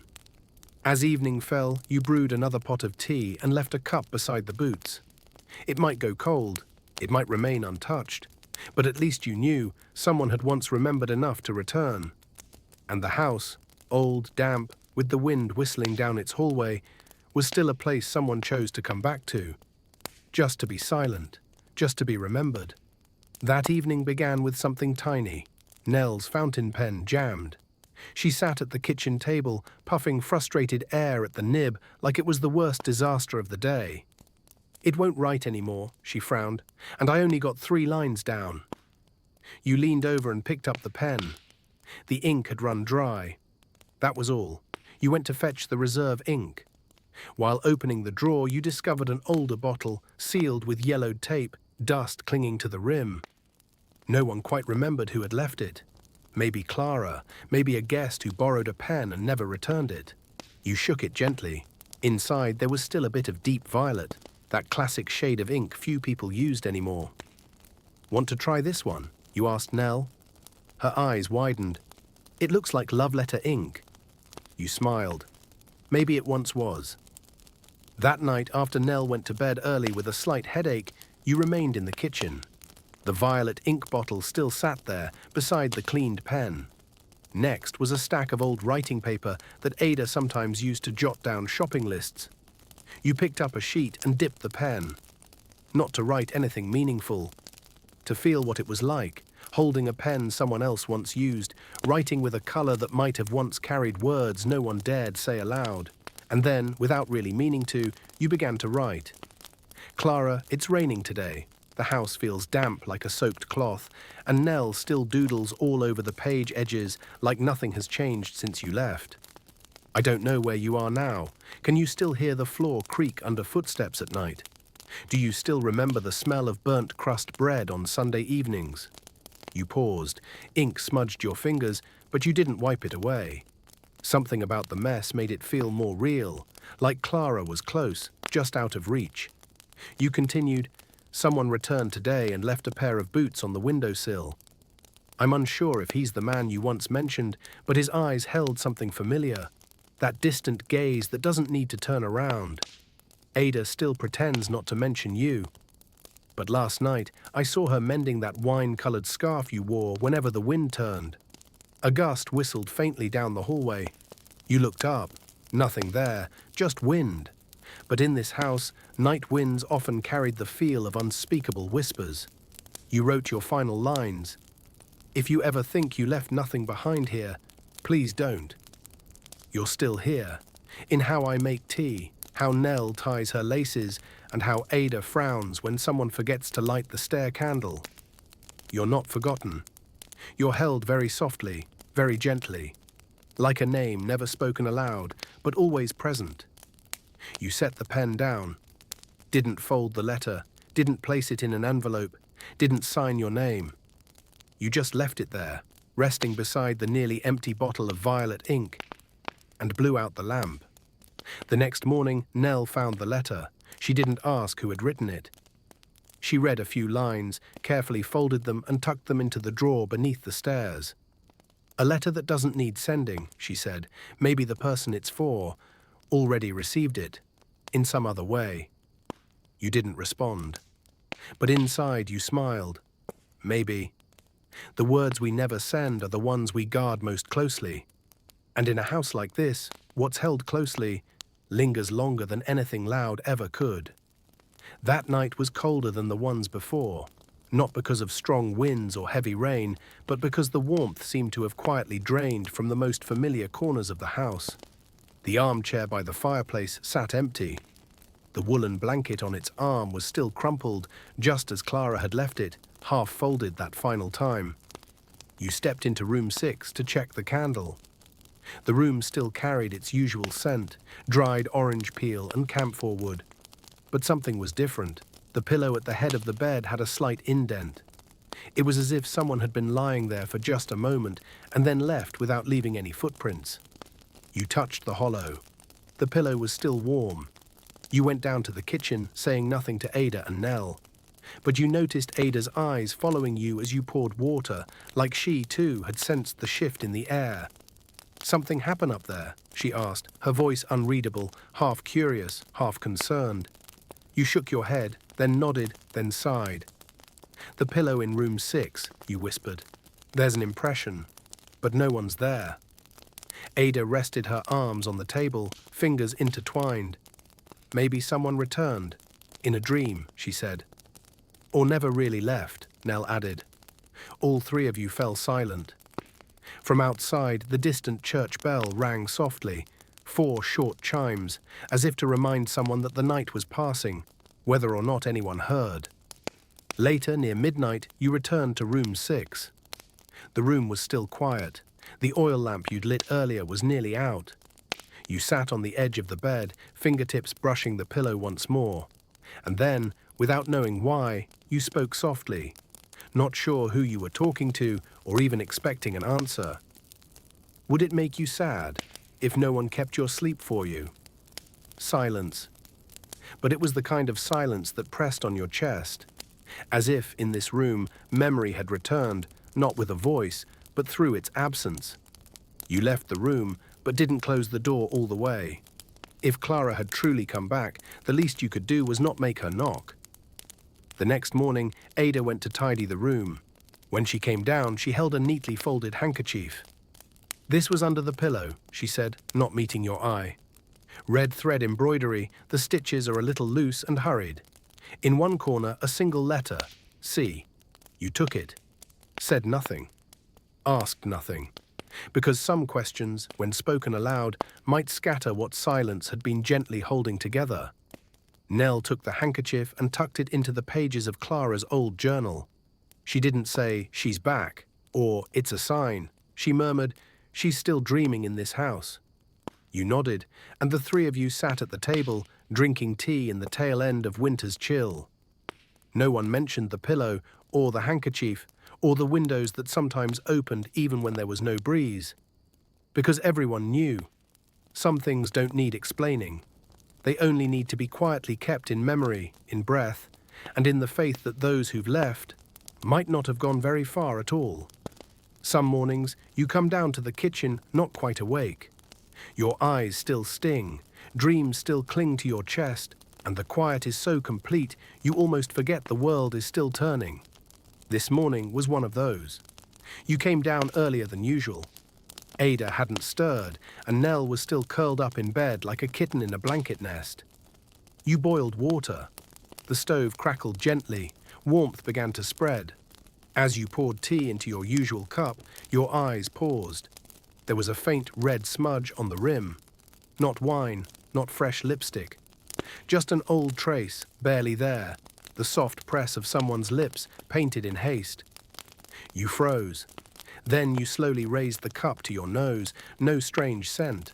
But memory rushed in like water over the rim. It was the cup Clara used to favor. How many times have you washed it? You couldn't say 100, maybe more. But never had that mark shown itself so clearly, until this morning. Ada came in as you sat there, staring at your tea. "What's wrong?" she asked, her voice still heavy with sleep. You held up the cup. She looked at it, fell silent for a beat, then sighed. She always wore lipstick, Ada murmured, even if she was just sitting in the kitchen. Said, "It's for myself, not anyone else." You smiled faintly. She really said that? Ada nodded. And she used to say, "No one may remember what I said, but they'll remember how I smiled over tea." You set the cup down on the table. No one offered to wipe the lipstick away.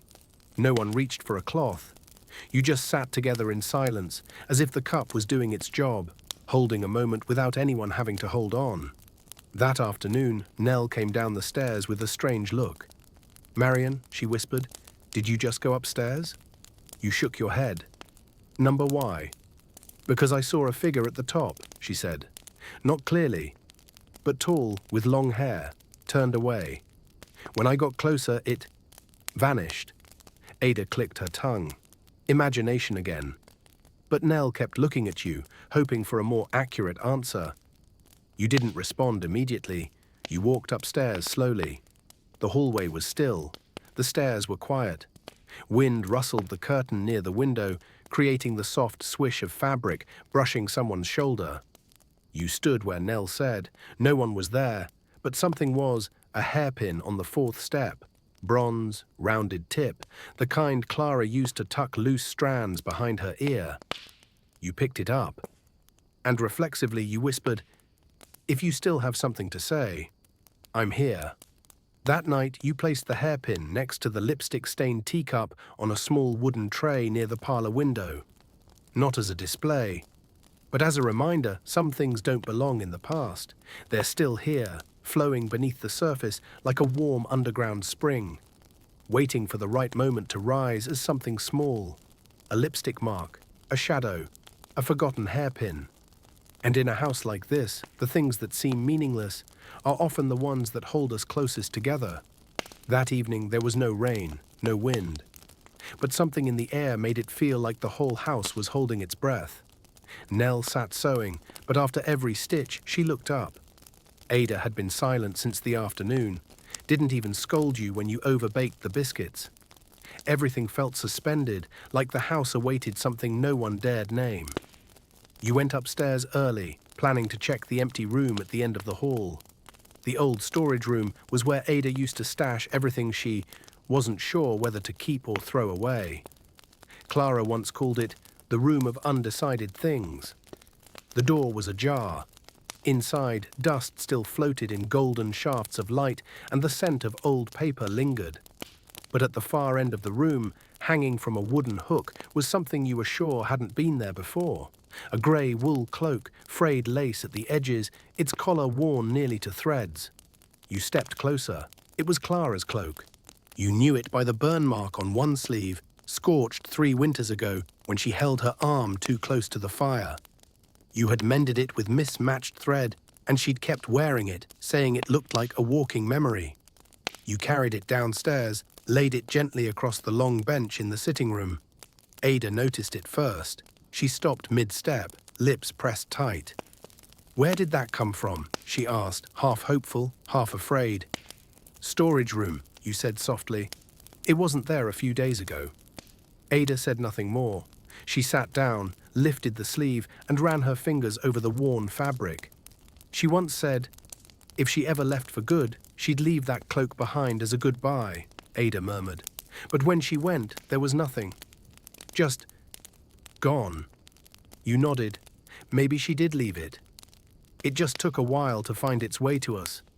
That night, none of you spoke much over evening tea.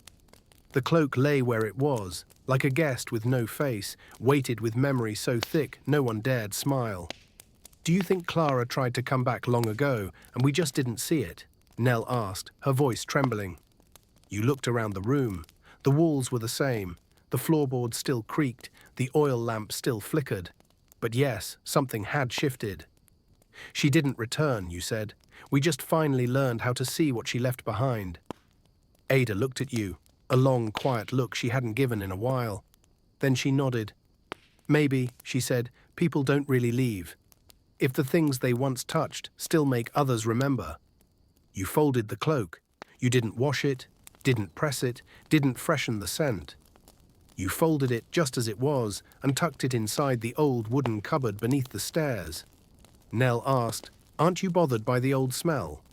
You replied, "Some scents aren't meant to be cleaned. They're memories, not messes. They just need to be kept safe." As the night deepened, you heard footsteps upstairs, soft and slow. No one screamed, no one got up. You smiled, because you knew sometimes footsteps aren't meant to frighten the living. They're there to remind you that you once knew someone like that. And they're still here, somewhere, padding like unspoken thoughts through a night when no one dares laugh. The wind whispered all through the night. Not the kind that howls or scatters fallen leaves, but a long, slender breeze, slipping through cracks in the door, drifting down the hallway, brushing softly against the nape of a sleeping neck. You lay on your side, eyes half closed, not quite asleep, not quite awake. The room felt like it was slowly drawing in on itself. Everything, the curtains, the picture frames, the cooled cup of tea by the bed, seemed to fade, receding as if you were sliding into a place without a name. And there, at the foot of the bed, you saw someone standing. No face, no hands, just a shadow stretching to the floor, hair loose, head slightly tilted, as if listening to your breath. You weren't afraid. You only asked silently, "Do you need something?" The figure didn't respond, but the shadow thinned, dissolving like mist touched by early winter sun. No sound, no goodbye. Only the faintest scent, lavender mingled with wood smoke. You opened your eyes. It was still dark, the wind still whispered through the curtains. The next morning, while tidying the sitting room, you heard a soft clink beneath the long wooden table. You crouched down. A button had rolled out from under the rug. Ivory-glazed porcelain with a silver rim, old-fashioned. The kind almost no one uses anymore. You picked it up, turning it between your fingers. It was the button from Clara's favorite dress, the ash-grey one with the square neckline and gently puffed sleeves. The one you'd once helped mend because the bottom two buttons had come loose. You looked around. No one in the house wore anything like it. You handed it to Ada. She took it, her fingers trembling. "It's gone," she murmured. "I remember clearly. I stitched this back on." Clara dropped it in a rush. I picked it up, and then I couldn't find it. Thought it was lost for good. Nell entered from the kitchen, holding a slightly burnt loaf of bread. She looked at the button, then at both of you. She didn't say a word, just set the bread down and sat in silence. You understood. There was nothing more to explain. That afternoon, Ada suggested dusting the picture frames in the hallway. There was an old photograph you'd never really noticed, 3 women standing together. A young Ada, an older woman who might have been her mother, and between them, a girl with a soft smile, her fingers gently touching a loosely tied silk scarf. "Is that Clara?" you asked. Ada nodded.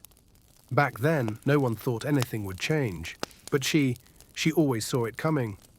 "Saw what?" you asked quietly. "That the things we try to hold with our hands will one day slip through our fingers," Ada said. "And if we don't learn to hold with our hearts, we lose it all. And if we don't learn to hold with our hearts, we lose it all." That night, you placed the button in a small glass jar and set it by your bedroom window. Not as a shrine, not as a relic, just as a quiet reminder. A button may seem small, but it can be everything that remains of someone. Before bed, you cracked open the window, letting the night air flow in. You lay on your side, just like the night before, blanket pulled to your shoulder, hand resting near the little jar. And this time, as you slipped into sleep, you didn't see any shadow at the foot of your bed. Only the sound of soft footsteps, gentle as the heartbeat of a memory not ready to leave. This morning, you woke up earlier than usual. There are no roosters here, not because of a rooster's crow, but because of a distinct smell. Burnt edge pastries. You sat up, puzzled. Ever since Ada handed the kitchen duties over to you, she has rarely risen early. And you hadn't touched the oven all week.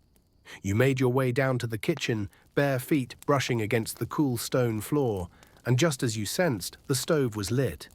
A faint smoke curled from a tray of pastries resting carelessly inside the oven.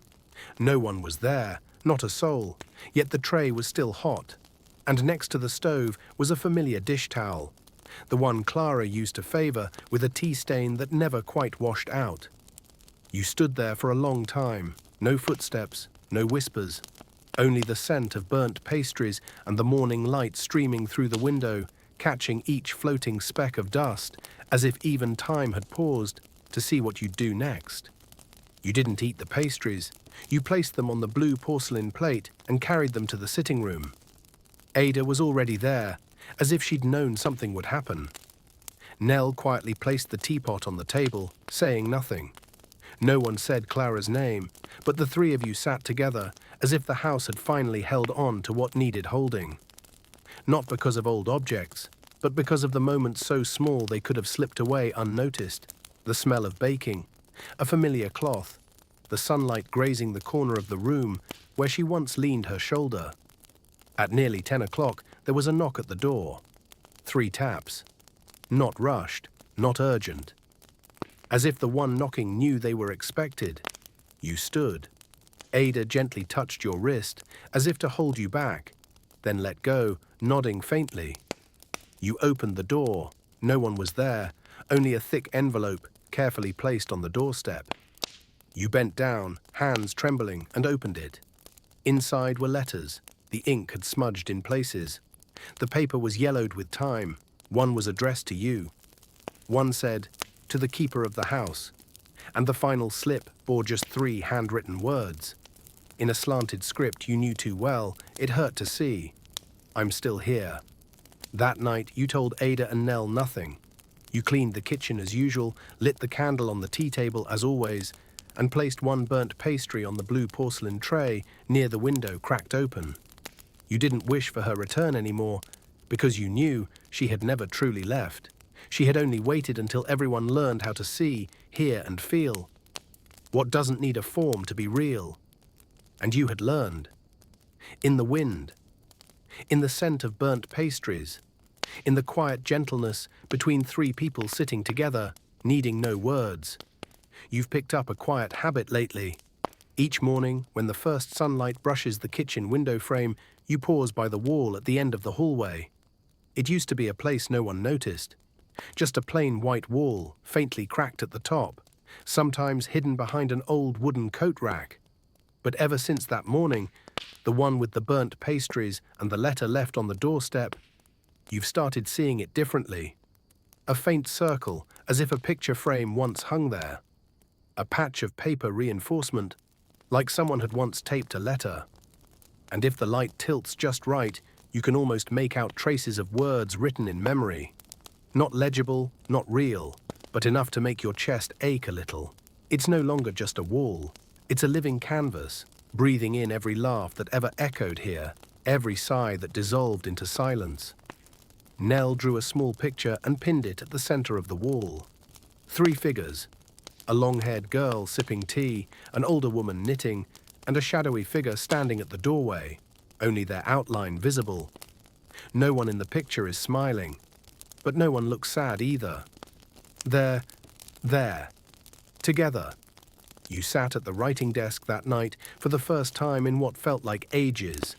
Not to write a letter, not to jot down a grocery list, to leave a few lines behind for yourself. And maybe for anyone who's ever heard this story, some houses are more than shelter from the rain. Some coats are more than warm. Some people are more than guests. And some memories refuse to go quiet because they know. We still remember. You placed the note beside the little glass jar that holds the old button. Outside, the wind whispered like a lullaby with no melody. Night settled gently, and for the first time, you didn't dream of someone standing at the foot of your bed. Because somewhere deep inside, you knew. She had found peace, and so had you. And so, you've just spent a whole day, or perhaps an entire lifetime, within the quiet walls of a house where people come, go, and sometimes never really leave. If you're still awake at this point, thank you. Truly, thank you for letting me guide you into a place long forgotten where every button, every faded lipstick stain, and every footstep, light as breath, carries a story that was never fully told. This wasn't a story about ghosts. Not exactly. It was about memory, the small, gentle things we often overlook, until one day they return to whisper, "I'm still here." If this story stirred something in you, leave a comment, just one line, to let me know you were listening. And if you'd like to join me for more sleepy tales like this one, please like, subscribe, and share this video with someone who might need a little peace tonight. Sleep well, and may your dreams be the sweetest.